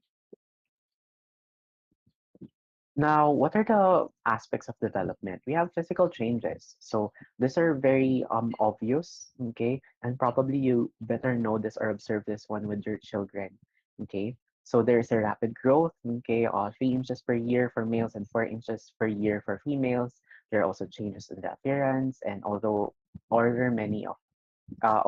of many of the changes appears to be universal, yung timing and yung speed ng development, okay, varies among the individuals.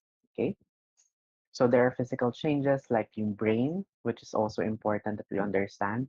The brain of your child hasn't developed yet fully. Okay, nagde-develop yan or nagmamature yan late adolescence until adulthood. The prefrontal cortex, okay, ano medyo technical, okay, is responsible for higher order decision making process, becomes more well defined.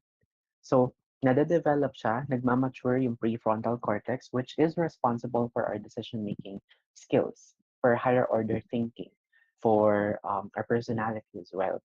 Which means that during adolescence, nade-develop pa lang yung part ng brain ng anak po ninyo.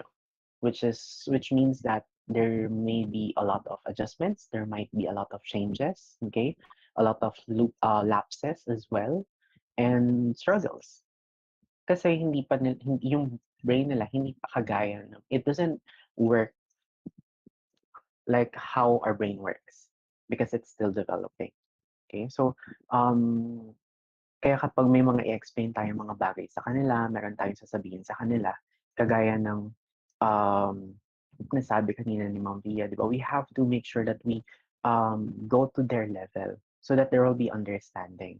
Because probably ikaw naintindihan mo yung sinabi mo, but your child was not able to fully grasp it because their brain hasn't developed yet or doesn't have the capacity yet to fully understand what you're saying. Okay, so lagi po natin yung tatandaan kasi ang nagiging common scenario sa bahay, hindi nagkakaintindihan si parent and si child, okay?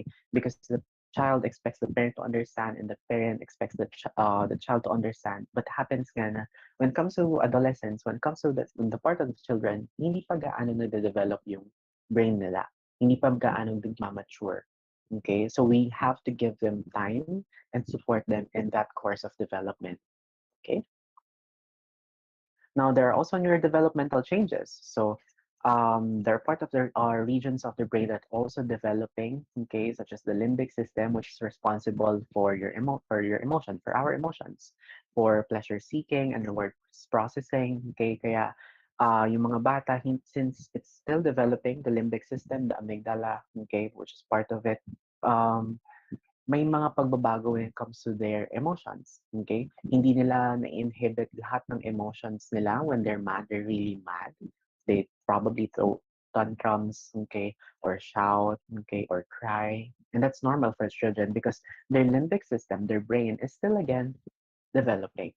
So we have to understand that. We're not supposed to limit children and their emotions. Na wag ka umiyak, okay? Na tumahan ka. Okay, if they want to cry, okay, be there for them, of course. Pero pag nakikita natin na syempre na parang sobra-sobra na yung pag-iyak nila to the point that there are physical consequences na with their venting out of their emotions. We also have to act on it.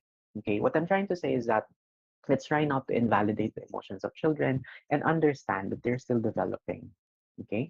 Kaya importante yon na ginagawa natin kasi most of the problems that families, if I'm not mistaken, encounter is that their children is not open to them to share what they're going through kasi nakikita nila dun sa parent nila na parang it doesn't matter, na parang they're being set aside their emotions. Okay? Probably it's unintentional, of course. No parent siguro would like for their children to feel that way. But it's also a good thing for us to be knowledgeable kung ano ba yung actions natin and how it affects the way our child or the way your child sees you as a person. Okay? So let's not expect them to be emotionally mature and psychologically mature, especially if they're just in junior high school or if they're just in elementary. Okay. At the same time, changes are taking place in the prefrontal cortex, areas responsible for what is called executive functions, like decision making, organization, impulse control, and planning for the future, etc. So, yung kagaya ng sinabi ko kanina, inhibition of their actions. Okay? Hindi pa nila masyado nag-grasp that there are consequences to their actions, and those consequences could also affect other people, say, for instance, you as a parent. So, we have to give them that space. Okay? And then understanding. Okay. So another aspect is yung cognitive changes. So imaginary audience type of thinking. Kanina earlier in we had a talk with junior high school um and grade 4 and 6. And what one participant asked kung normal lang daw ba na meron siyang parang kapag naglalaro siya meron siyang parang kalaro na iba even if that person is not there. Okay. So we call that one as imaginary friend. Okay. And here we're calling it now as imaginary audience type of thinking, which is somewhat related to that or similar to that. So that is a little bit normal. Okay. For others, kasi they grew up having an imaginary friend. For others, wala. Okay. So it's normal at certain age and it fades away. Now, yung imaginary audience naman is parang sa tingin nila yung lahat ng attention. People are actually paying attention to them. That's why some people or some adolescents are conscious of how they look, of how they dress, Before, okay lang na kayo po yung nagdadamit sa kanila, kayo yung nagde-decide kung ano yung gagawin nila or susuotin nila. Okay, but once they grow up, okay, they have this thinking that people are actually paying attention to them, to how they look. That's why they want to make sure that they are doing it or they're pleasing those individuals. Okay, where hindi sila na-embarrass. Okay, they also have personal fables like beliefs, okay, and increased need for achievement. So importante yun that if we see that children have that need for achievement, they want to excel in school or probably in other aspects of their life, we support them. Okay? Do not belittle or do not say na hindi mo kaya or try to venture onto other things probably. Okay? Kasi importante yun na nare-realize ng bata that you are actually there to support them as a parent, especially nowadays. Okay. Now, there are also social emotional changes. This is the most important part for us to understand as adults. So they are at an adolescent stage, a stage wherein they are trying to find out more about who they truly are. The crisis point, according to Eric Erickson, is that identity versus identity confusion. So they're trying to find out more about themselves. Okay, just like us, because we also went through this stage. The only difference is that iba yung generation ng mga bata ngayon. So they have different ways of finding out who they are. They also have different people, different friends, okay, different generation, okay. So what we are supposed to do is to help them and guide them into knowing more about themselves, okay. Let's try to let them decide kung ano yung gusto nila, okay, for themselves. Although, of course, there would be limitations and restrictions, and probably it's too many to, and too various then, diverse rather, to enumerate one by one. Because, of course, I don't know you personally and your personal struggles as a parent, and of course, your lifestyle. So, what I'm trying to say is if we have the resources, if there are ways for us to help the children, to know themselves more, their emotions, their capabilities, how to take care of themselves, what they want and what they really want in life, um, tulungan natin sila. Okay? Let's try to let them also acknowledge their emotions. Kasi as I've said a while ago, tayo yung nagiging model ng mga bata. So if they see that we're not being able to acknowledge our own emotions, na parang we have to pretend that we're strong for the children, we have to pretend that we're not being stressed, or we have to set aside our emotions because we have a lot of responsibilities, and responsibilities will get in, or our emotions will get in the way of those responsibilities.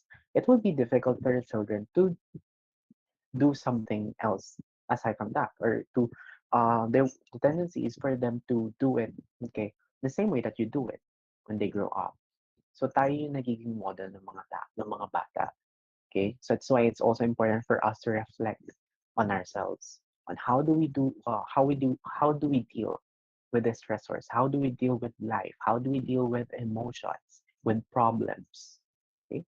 So I think the key point here is that you should also always consider, or you should always take into consideration open communication with your children, whether it's a difficult conversation or an easy one, kahit na maging uncomfortable kayo, okay, opening up to your children or speaking to your children about struggles, about personal things that you don't want them to know because you're shy, open communication would really help you a lot, okay. Now, there's also effect on their self-esteem and also tendency to cling to friends more than parents. So, during adolescence, naging papansin natin na yung mga bata, parang mas marami yung kaya nila sa mga friends nila kaysa doon sa mga parents nila. That's because they're trying to explore. They're trying to discover more about their environment, about their friends, okay? People who are on the same level as them. Okay, na hindi nila kailangan mag-adjust or hindi nila kailangan mag-pretend that they understand because they're actually mutual understanding with that person. Now, what we have to do is to guide them. Because of course, as we have established earlier, the brain of your child is still developing. So yung thinking, yung decisions nila, yung actions nila may also cause consequences.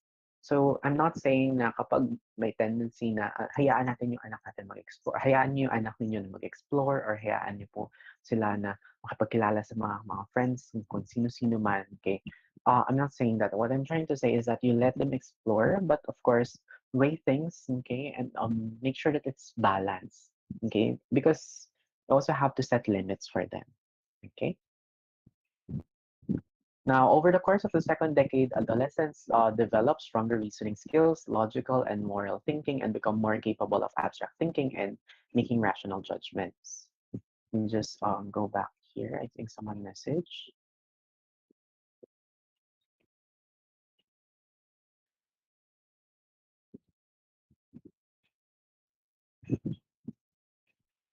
Okay, so going back, changes taking place in the adolescent's environment both affect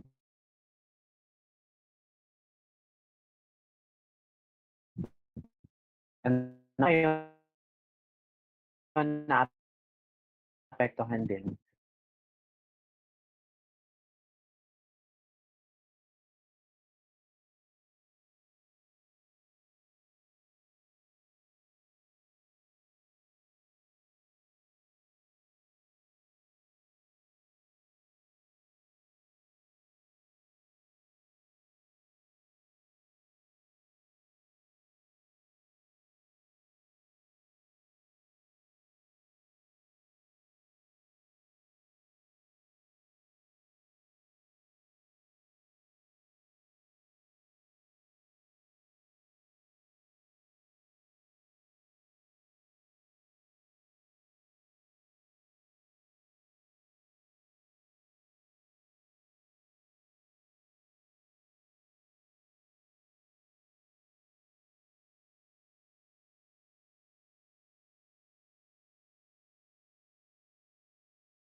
Okay, so while Sir John is fixing his connection, so we would like to reiterate, some of the things that he was able to point out, in the duration of his talk. So what he is just telling us, dear teachers and parents, that we need to be we need to make sure that everything will be considered, when it comes to taking care of our children, or our students. There are a lot of changes that are actually taking place, as they grow old. There are some physical, mental changes, and social emotional changes, which will eventually have a big impact on how they will grow as a person, and how do we make them be a better person, and or build their personality. Ayan. So sister is already here. Hi, sorry I Ayan. got disconnected. Okay, Okay. so thank you, sir. You can Um, continue. can anyone confirm if he or she could see my screen now? Yes, sir. Kita na po ba? Okay, so let's go back to our discussion. So I think I was caught doon sa sinabi ko that the things that we do to the children affects them, and that what they are doing affects us as well. Okay, so yung environment. So it's a two-way. It's a relationship. It's a two-way relationship that we really have to work on. If we really want to support the children, if we really want to help them cope, what the first thing that you have to do is to understand them, to know what are their difficulties, what are the struggles that they have.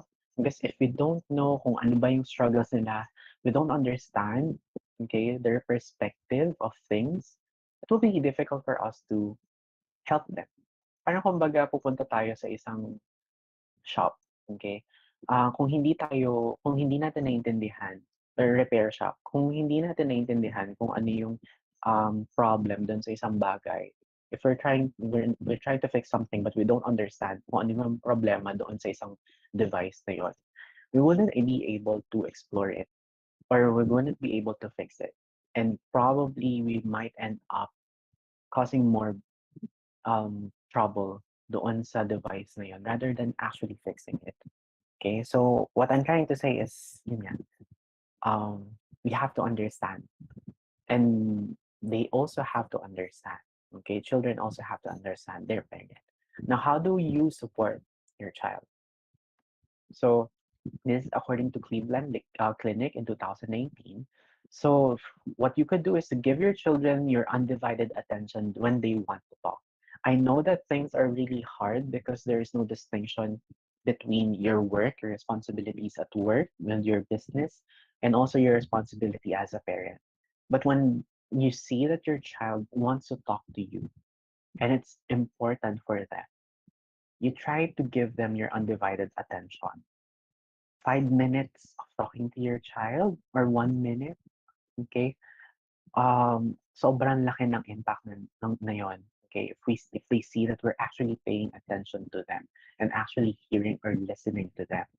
Okay, so compare that 5 minutes into them thinking na you're not actually you don't actually care about what they're going to say.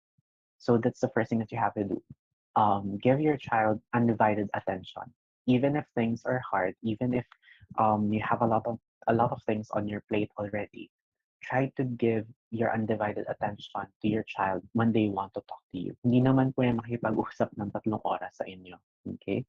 So, few minutes. Okay? Listen calmly and concentrate on hearing and understanding your children's point of view. Huwag natin i-assume na naiintindihan natin sila. Okay? We have to let them speak up. We have to listen to them. Okay? Because as adults, kahit po ako, kahit wala akong anak, parang iniisip ko na, okay, naiintindihan ko siya when I don't really understand the child because I have nieces. I live with my nieces. So I deal with children as well. So the assumption would be a barrier, okay, for the relationship kasi inaassume mo na naiintindihan mo sila when you don't understand them from their point of view. Naiintindihan mo siya as an adult, but what about from their perspective?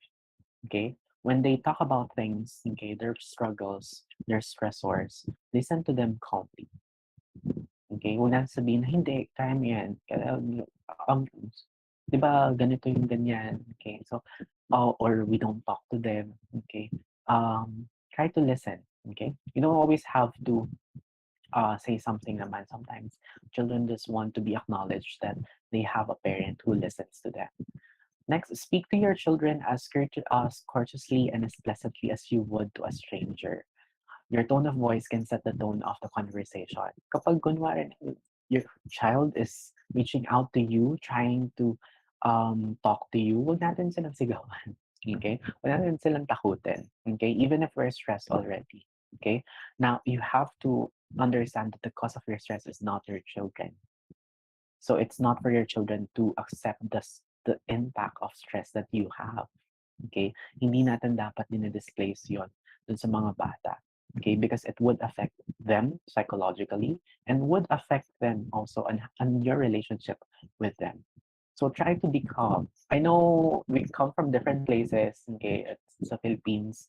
Iba-iba yung mga punto natin, okay, may mga malalakas yung boses, okay, yung mga iba yung paraan natin ng pagsasalita, okay, and it's embedded in our culture.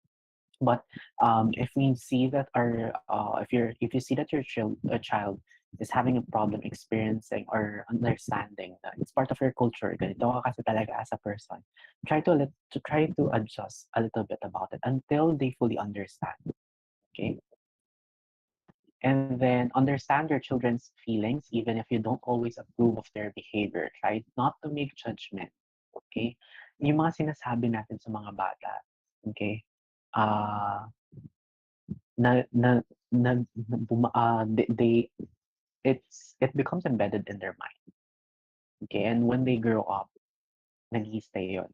Mahirap para sa mga bata na mawala yung mga thinking or yung mga bagay na sinabi ng mga parents nila. I think most of us would agree about it. Okay, if our parents says na, kasi ganito ka, ganyan ka, okay, would actually live, okay, us thinking that we're actually like that, even if in reality, hindi naman. So let's try not to make judgments out of the children. Let's try to accept them. Okay? What we have this thing called unconditional positive regard in psychology. Unconditional positive regard is more of like in layman's or common terms, parang you're trying to accept a person for who he is, regardless of what he did right or what he did wrong. Kung meron man siya nagawang mistakes, okay, meron man siyang hindi magandang behavior na nagawa sa'yo or sa ibang tao, okay, you got embarrassed because of what he did, okay, you still accept that person. And I think that unconditional positive regard is innate to parents, especially when it comes to accepting their children. Kasi you love your child, and of course, um, you accept that child, okay, your child, for who they are and for their behavior, whether they create mistakes or make mistakes or not. So let's try to practice that one, okay? And then avoid humiliating your children and laughing at what would seem to you to be naive or foolish questions and statements. When they ask you questions, okay, and it appears to you na parang dapat alam mo na yan or nakakatawa naman yung tanong mo, okay, or foolish yung question mo, okay, let's try not to humiliate them because children are developing. Nasa adolescent stage pa rin sila. Let's try to keep that one in mind. And they don't have a clear grasp of what is happening, what is life, okay, even if they're experiencing it firsthand, okay, pwedeng hindi nila naintindihan yun. And they have a lot of questions. And that those questions are to be answered and elaborated, okay, by you. Kasi ikaw yung primary model nila. They look up to you. Okay, so if they see that they're laughing, okay, or you're parang setting aside their clear intentions to learn or to know about something, pwede madala na yun paglaki nila. Okay? And then never fail to encourage your children. Even if you yourself, okay, have a hard time of encouraging yourself to go on with life with all of the stressors, with all of the problems or the struggles that you have with your work, with your family or personal life, never fail to encourage your child. Okay, do the best that you can. Okay. By encouraging your child and seeing them grow and develop and discover more about themselves, you're actually developing then a sense of purpose sa sarili mo, which would help you. You know, especially these times na parang it's very difficult for us. Okay, ang daming mga nangyayaring bagay, hindi na natin naintindihan when or malaman kung when will this end or how will things go in the coming days or years or months. Okay, helping your child, okay, would help with good meaning to your life and meaning, especially nowadays when all of the things seem meaningless and confusing will be very helpful for our mental health as well. Okay. Next, encourage your children to participate in family decision making and to work out family concerns together with you.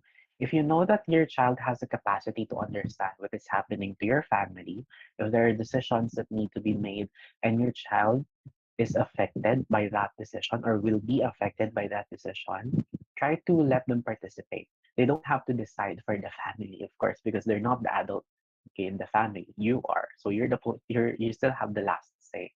But what I'm trying to say is you try to let them have a voice in your conversations. Kasi dyan din nag-uumpisa yung recognition nila na, oh, I'm being heard. I'm part of this family. And by knowing that and by instilling that in their minds, nabubuo yung open communication. Okay? And then check on your child, but do not test on them. They also need space. So it's okay. Okay, it's a common response for parents to be very concerned about their child. Okay, about their well-being, their physical safety. Okay, but try not to test on them because they also need space. Okay, give them time. Okay, for themselves, enough lang for them to understand what is happening to them. Okay? But not too much space naman to the point that they would think na, ay, baka wala nang pakialam sa akin si mommy or si daddy. Okay? So, makikita natin dito, there's a sense of balance when it comes to supporting your child or helping them cope. You're not spoiling them and giving them all of their needs, okay, in a silver platter, because that will not be good when they grow up. But um you're not also withholding, or you're not also withholding all of those things to them.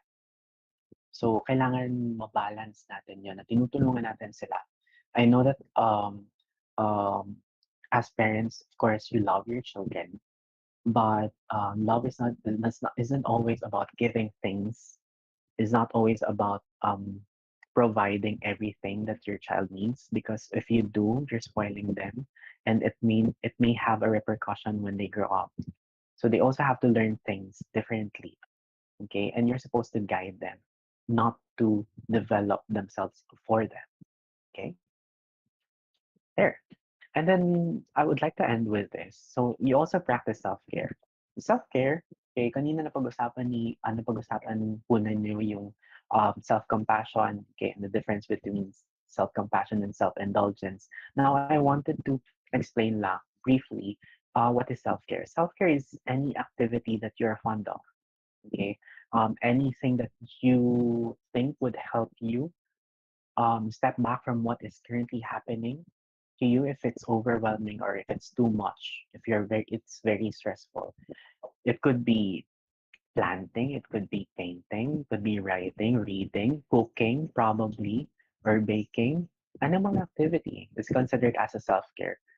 Once that you put yourself into that activity, you are engaged to that activity, you're actually taking care of yourself, because hindi mo lang kinoconsider yung responsibilities mo. You're also thinking about yourself. You're also taking responsibility for yourself. And it's very important for us to understand that taking care of yourself is one of the best gifts that you can give to your child, because you cannot take care of your child if you cannot take care of yourself. So yun yung una natin, yun yung importante din na maintindihan natin. If we want to help the children cope, we ourselves must know how to cope. Because if we cannot cope with the stressors, with the changes, okay, how can we expect children to cope? Okay, so yun lamang po, and that will be the end of my presentation. And I'd like to thank you for listening. Let me just stop sharing. So thank you very much, sir, for that very wonderful talk. Ayan. So there you have it, with your parents and teachers. No? So that's our second speaker, Sir John Medina. Okay. So before we proceed to the next part of the program, let's have first question answer portion. For those people who have questions, you can ask, or you can use the chat box to type in your answer.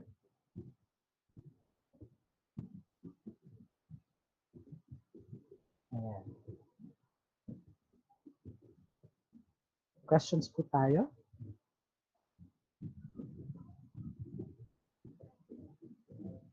How about from teachers po? Do you have any question po?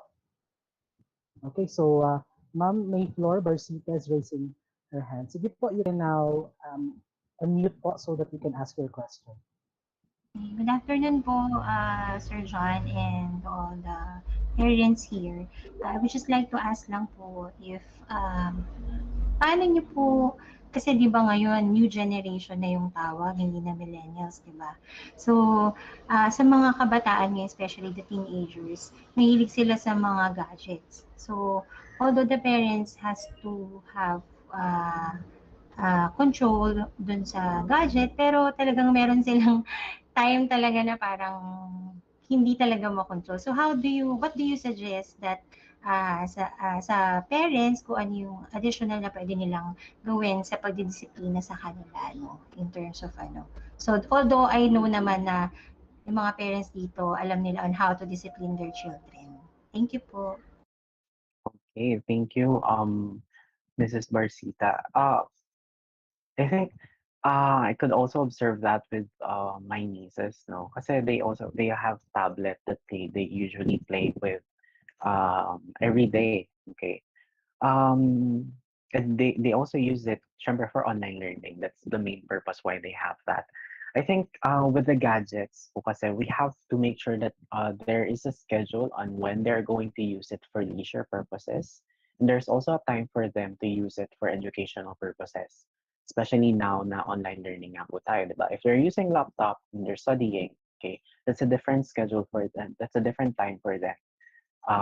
And that's a different agenda.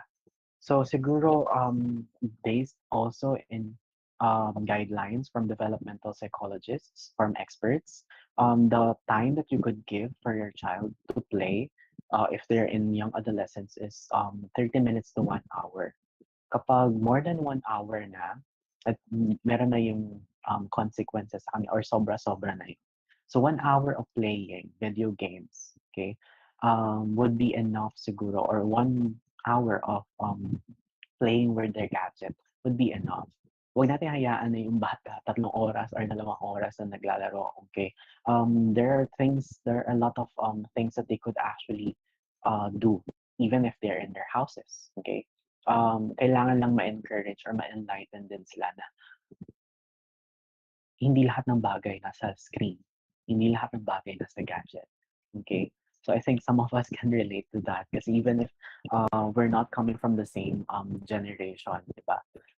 Hindi rin tayo parang kumbaga lumaki na nakatapat tayo sa screen. So they also have to socialize with other people from their house kasi that will also help them as they grow up. Imagine if we'll just let them play with their gadgets every day for long hours. Paano yung social connection nila? Paano sila makikipag-socialize with other people? Diba? So, yun po. Based on experts, okay, for their age, for young adolescents, okay, 1 hour, 30 minutes to 1 hour would be enough for them for leisure. Okay?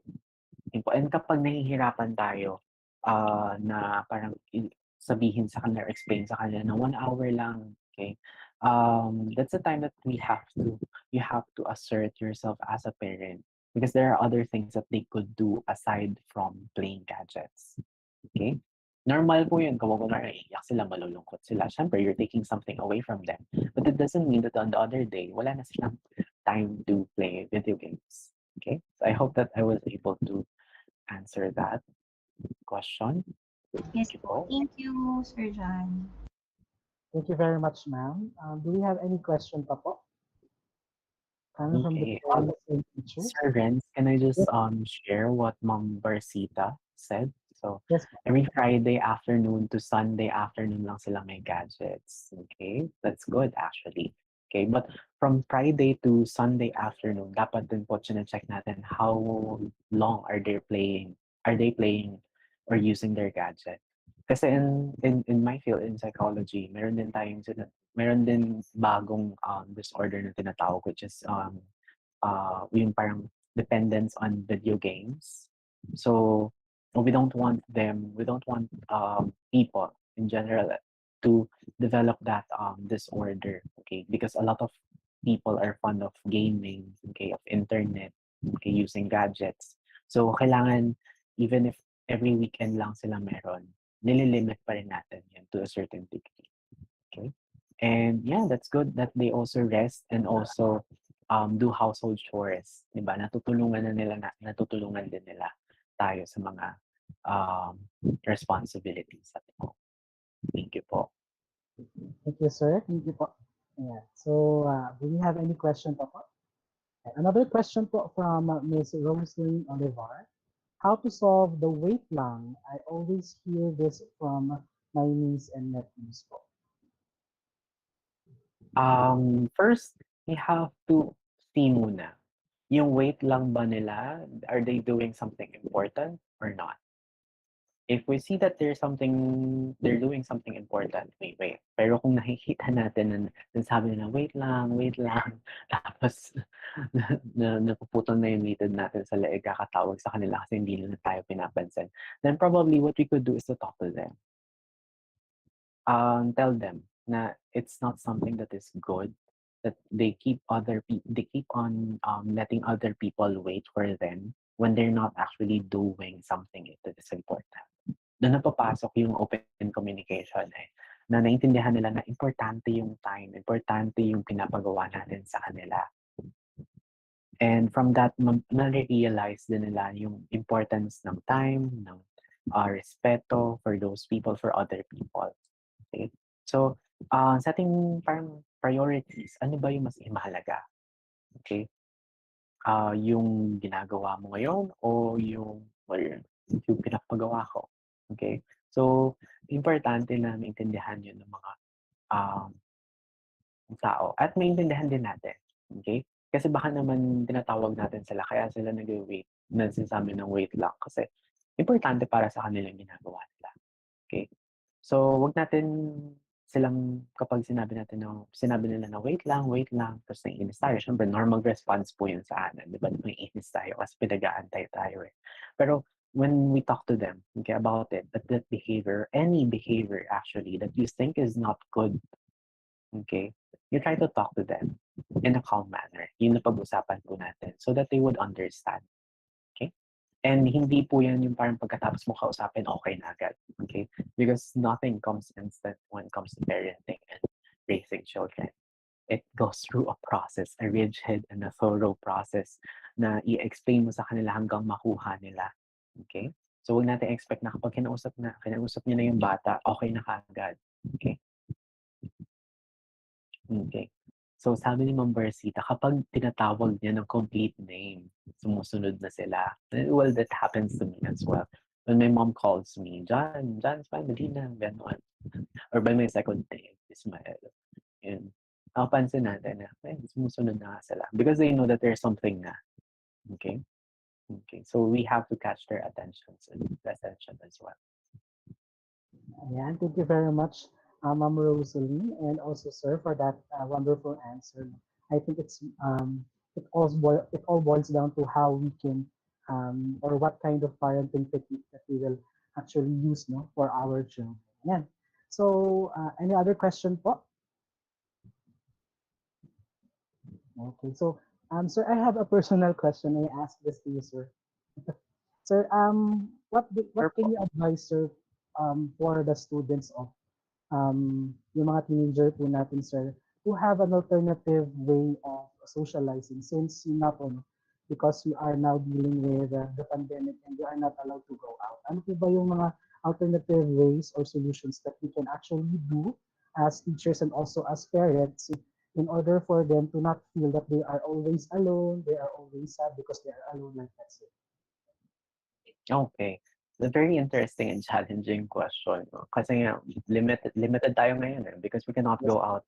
I think um, social skills doesn't always revolve around meeting friends or other people outside the comforts of our home.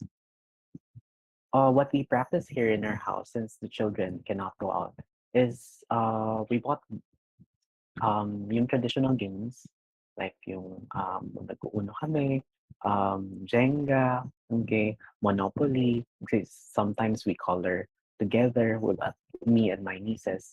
Doon kasi hindi naman kailangan ibang tao yung makisama nila or makilala nila for them to develop their social skills. For now, we're limited and we cannot do something about it. Hindi natin pwedeng sabihin na, sige, lumabas ka and risk the life of the children. So, or the teenagers. So, pwede po yun na mag-set din tayo ng schedule para sa inyo at sa mga bata that you actually socialize. You actually try to spend time with them. Do things that they're fond of. Not the things na parang gusto mong gawin nila. Gusto mong gawin nila. Yung mga gusto nilang gawin, try mo rin na gawin. Okay? So that they will be able to, you'll get to know them and at the same time, you'll be able to spend time with them and their social skills will also be developed.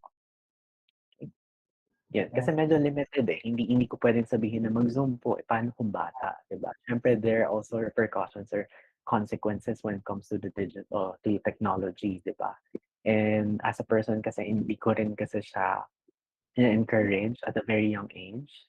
Kasi hindi natin alam kung ano yung pwedeng mangyari, okay, in social media. So, I think that what we could do is to start it in our houses, okay, with us. Ayan. Thank you very much, sir, for that answer. No? So I have here, or we have here another question from Sir Samuel. Sabi niya po is, what is your opinion about giving punishment to the kids when a certain situation calls for it? Well, depends on the punishment and how we give it. Kasi punishment will not be effective if the person or the child doesn't understand why he or she is experiencing it. Baka mamaya pinapagalitan natin siya or binibigyan natin ng punishment yung bata. Hindi niya naiintindihan kung ano ba yung ginawa niyang mali. Kailangan naiintindihan niya ng bata. Is if we keep on giving punishment to children, hindi yun magiging effective kung hindi naman nila naiintindihan kung bakit ba ako pinarurusahan. That's why when we give punishment to children, parang may debriefing after. Kunwari, there are times wherein, syempre, as a person, kahit sabihin natin ng psychologist or psychology major, naiinis din po ako. So, tao din po ako. There were times before that I would tell my nieces to face the wall. Yun yung punishment sa kanila. You face the wall, which is somewhat effective kasi pag face the wall after nun, nakakaroon sila ng time to reflect on things. But after that, hindi natatapos yun doon, that they face the wall. You actually have to talk to them. You ask them, alam mo ba kung bakit ka nag-face the wall? Do you understand what you did? Okay? Ano yung reason kung bakit ka pinarusahan? Or why were you treated like that? Okay? And then you try to understand them. Baka naman hindi intentional yung ginawa ng bata. Diba? Try to understand from their point of view. Baka naman hindi kasi nila naiintindihan na ganun pala yung effect nun sa ibang tao. So, in a way, yung communication again, this is what I'm really advocating for, is helpful for them to understand. So, yes, okay, I'm not in the position to tell you not to give a punishment to your child, and I'm also not in the position to tell you to give or to not give punishment to your child because that is your child. That is your responsibility. But the important part here is that after giving a punishment, whatever kind it is, you talk to your child so that they would understand. Okay? Yun lang po. Thank you very much, sir. And thank you very much, Sir Samuel, for that question. I think that concludes our open forum session for the second part of this webinar. Thank you very much po. Ayan. So, Thank you po. thank you, sir. So at this juncture, may I call on once again our school principal, Mr. Almirante M. Sabigo, to confer the certificates of recognition to our guest speakers this afternoon. Let's give him a round of applause. Thank you, sir. Thank you.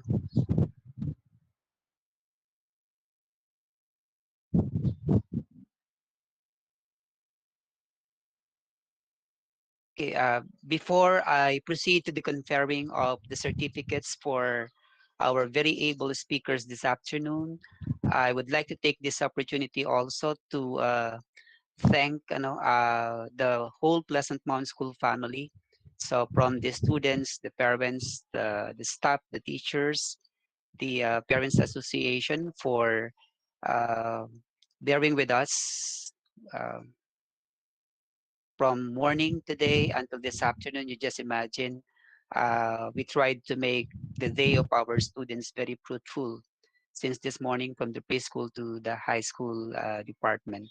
And of course, for the commendable effort of our PTHT officers under the leadership of Ma'am Alperos. You have filled our hunger, for parents' activities like this because um, we have not been doing this parent activity, I guess, for the past how many years. And even though it's pandemic time, so there was always a way, that we were able to make this event very successful. So with that, we would like to extend our warmest congratulations, to all of us, particularly to our very able speakers, Sir John Medina and Ma'am Ria, for your insightful sharing and for entertaining the questions of the parents. For sure, they are so pleased about your responses. So thank you very much po and congratulations once again to all of us. Okay, so let's proceed to the conferring of certificates.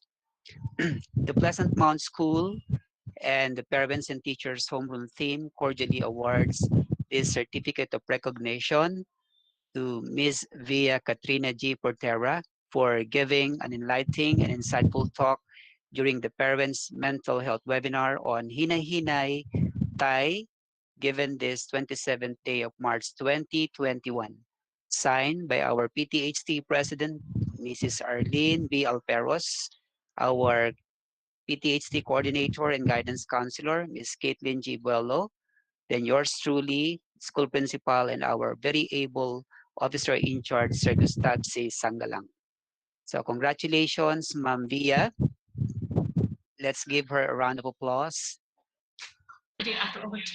Thank you po sa inyong lahat.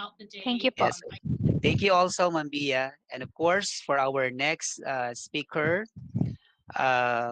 though it has the same citation, but allow me to read it also for the group. So the Pleasant Mount School and the Parents and Teachers Homeroom Theme cordially award the certificate of recognition to Sir John Ismael J. Medina for giving also an enlightening and insightful talk during the Parents Mental Health webinar on helping the young ones cope during the new normal, given this 27th day of March 2021, signed by our PTHT President, Mrs. Arlene B. Alperos, by our Guidance Counselor and PTHT Coordinator, Ms. Caitlin G. Buelo, and then yours truly, your school principal, and our OIC, Sir Gustav C. Sangalang. Once again, we would like to extend to all of you our warmest congratulations, and we hope that we'll have another year of the same activity for the parents. So once again, thank you very much from the bottom of our hearts. Good Thank you afternoon. po. Salamat po. Welcome, sir. Thank you also. Thank you, Sir Reds. Thank you very much, sir. No, again, once again, thank you very much to our dear speaker. And before we proceed to the last part of the program, I call once again our guidance counselor and PhD coordinator, Ms. Caitlin G. Velo, for conferring of certificate to one of our speaker that was conducted his talk earlier this morning about importance of mental health and coping with distance learning. And the audience was the grades 4 to 10 students. Good afternoon po. Sir Jan, apologies po for what happened kanina po. Ngayon No po, worries i-confer ko lang po yung certificate. Basahin ko lang po yung citation. The Pleasant Mount School and Parents and Teachers Homeroom Team cordially award the Certificate of Recognition to Mr. John Ismael J. Medina in giving an enlightening and insightful talk to the grade 4 to 10 students about, in the mental health webinar with the topic of, with the topic of importance of mental health and coping with distance learning given this day, this 27th day of March 2021, signed by the PTHT President, Mrs. Arlene Alferos, yours truly, PTHT Coordinator and Guidance Counselor, our Principal, Mr. Elmerantes Deacon, and our Officer in Charge, Mr. Gustav C. Sangal. Thank you po, sir. Congratulations po. Maraming salamat po. Thank you po. Thank you very much, ma'am, for the conferring of certificates. And once again, congratulations. And thank you very much for our dear speaker. So before we end this program, to give some words of gratitude, let's welcome our PTHT President, Mrs. Arlene B. Alferos. Let's give her a round of applause. Good afternoon po. So, as much as our physical health, of course, po, our mental health matters. So, in this time of pandemic, we have faced so many challenges. Kaya naman po, sana po ingatan natin, hindi lamang po ang kalusugang physical, kundi po ang ating isipan. So, sabi nga po nila, no, you cannot pour from an empty cup. As the seminar comes to an end, allow me to express my sincerest gratitude and congratulations to the PMS Administrator, to Sir Gustavo Sangalang, Mr. Edmorante Sadicon, our very dynamic PhD Coordinator and Guidance Counselor, Ms. Kathleen G. Buelo, to the officers of the PhD. Of course, our very supportive PMS teachers, maraming salamat po. And of course, to our vibrant guest speakers, Ma'am Pia and Sir John. Maraming salamat po, sir, for sharing your knowledge and expertise to our children. Mabuhay po kayo. And of course, dear parents, maraming salamat po for attending our webinar despite of your very busy schedule. So, sana po sa susunod, kung meron po tayong election na ng PhD, makatakbo po kayo, magkaroon pa po tayo ng mas madami pa pong project. So once again, congratulations po and God bless us all. Thank you very much, ma'am. Ayan. So once again, ladies and gentlemen, there you have it. On behalf of the school administration, parents and teachers homeroom team, and the guidance and testing center, we would like to extend our sincerest gratitude for being with us all throughout this webinar. So we hope you did gain something useful from this event. We would also like to extend our gratitude to our guest speakers this afternoon for imparting your knowledge and wisdom about the said topic. Truly, this is a very worthwhile experience for everyone. So this is Mr. Rex Vincent Tagalog, your Master of Ceremony. Thank you and God bless, and keep safe everyone po. Thank you very much po. Thank Thank you you. po. Thank you po sa Dear inyo. parents. Welcome Thank you po. po. Salamat Thank you po. po. Salamat. Thank you po. Thank you. Happy weekend. Thank you po.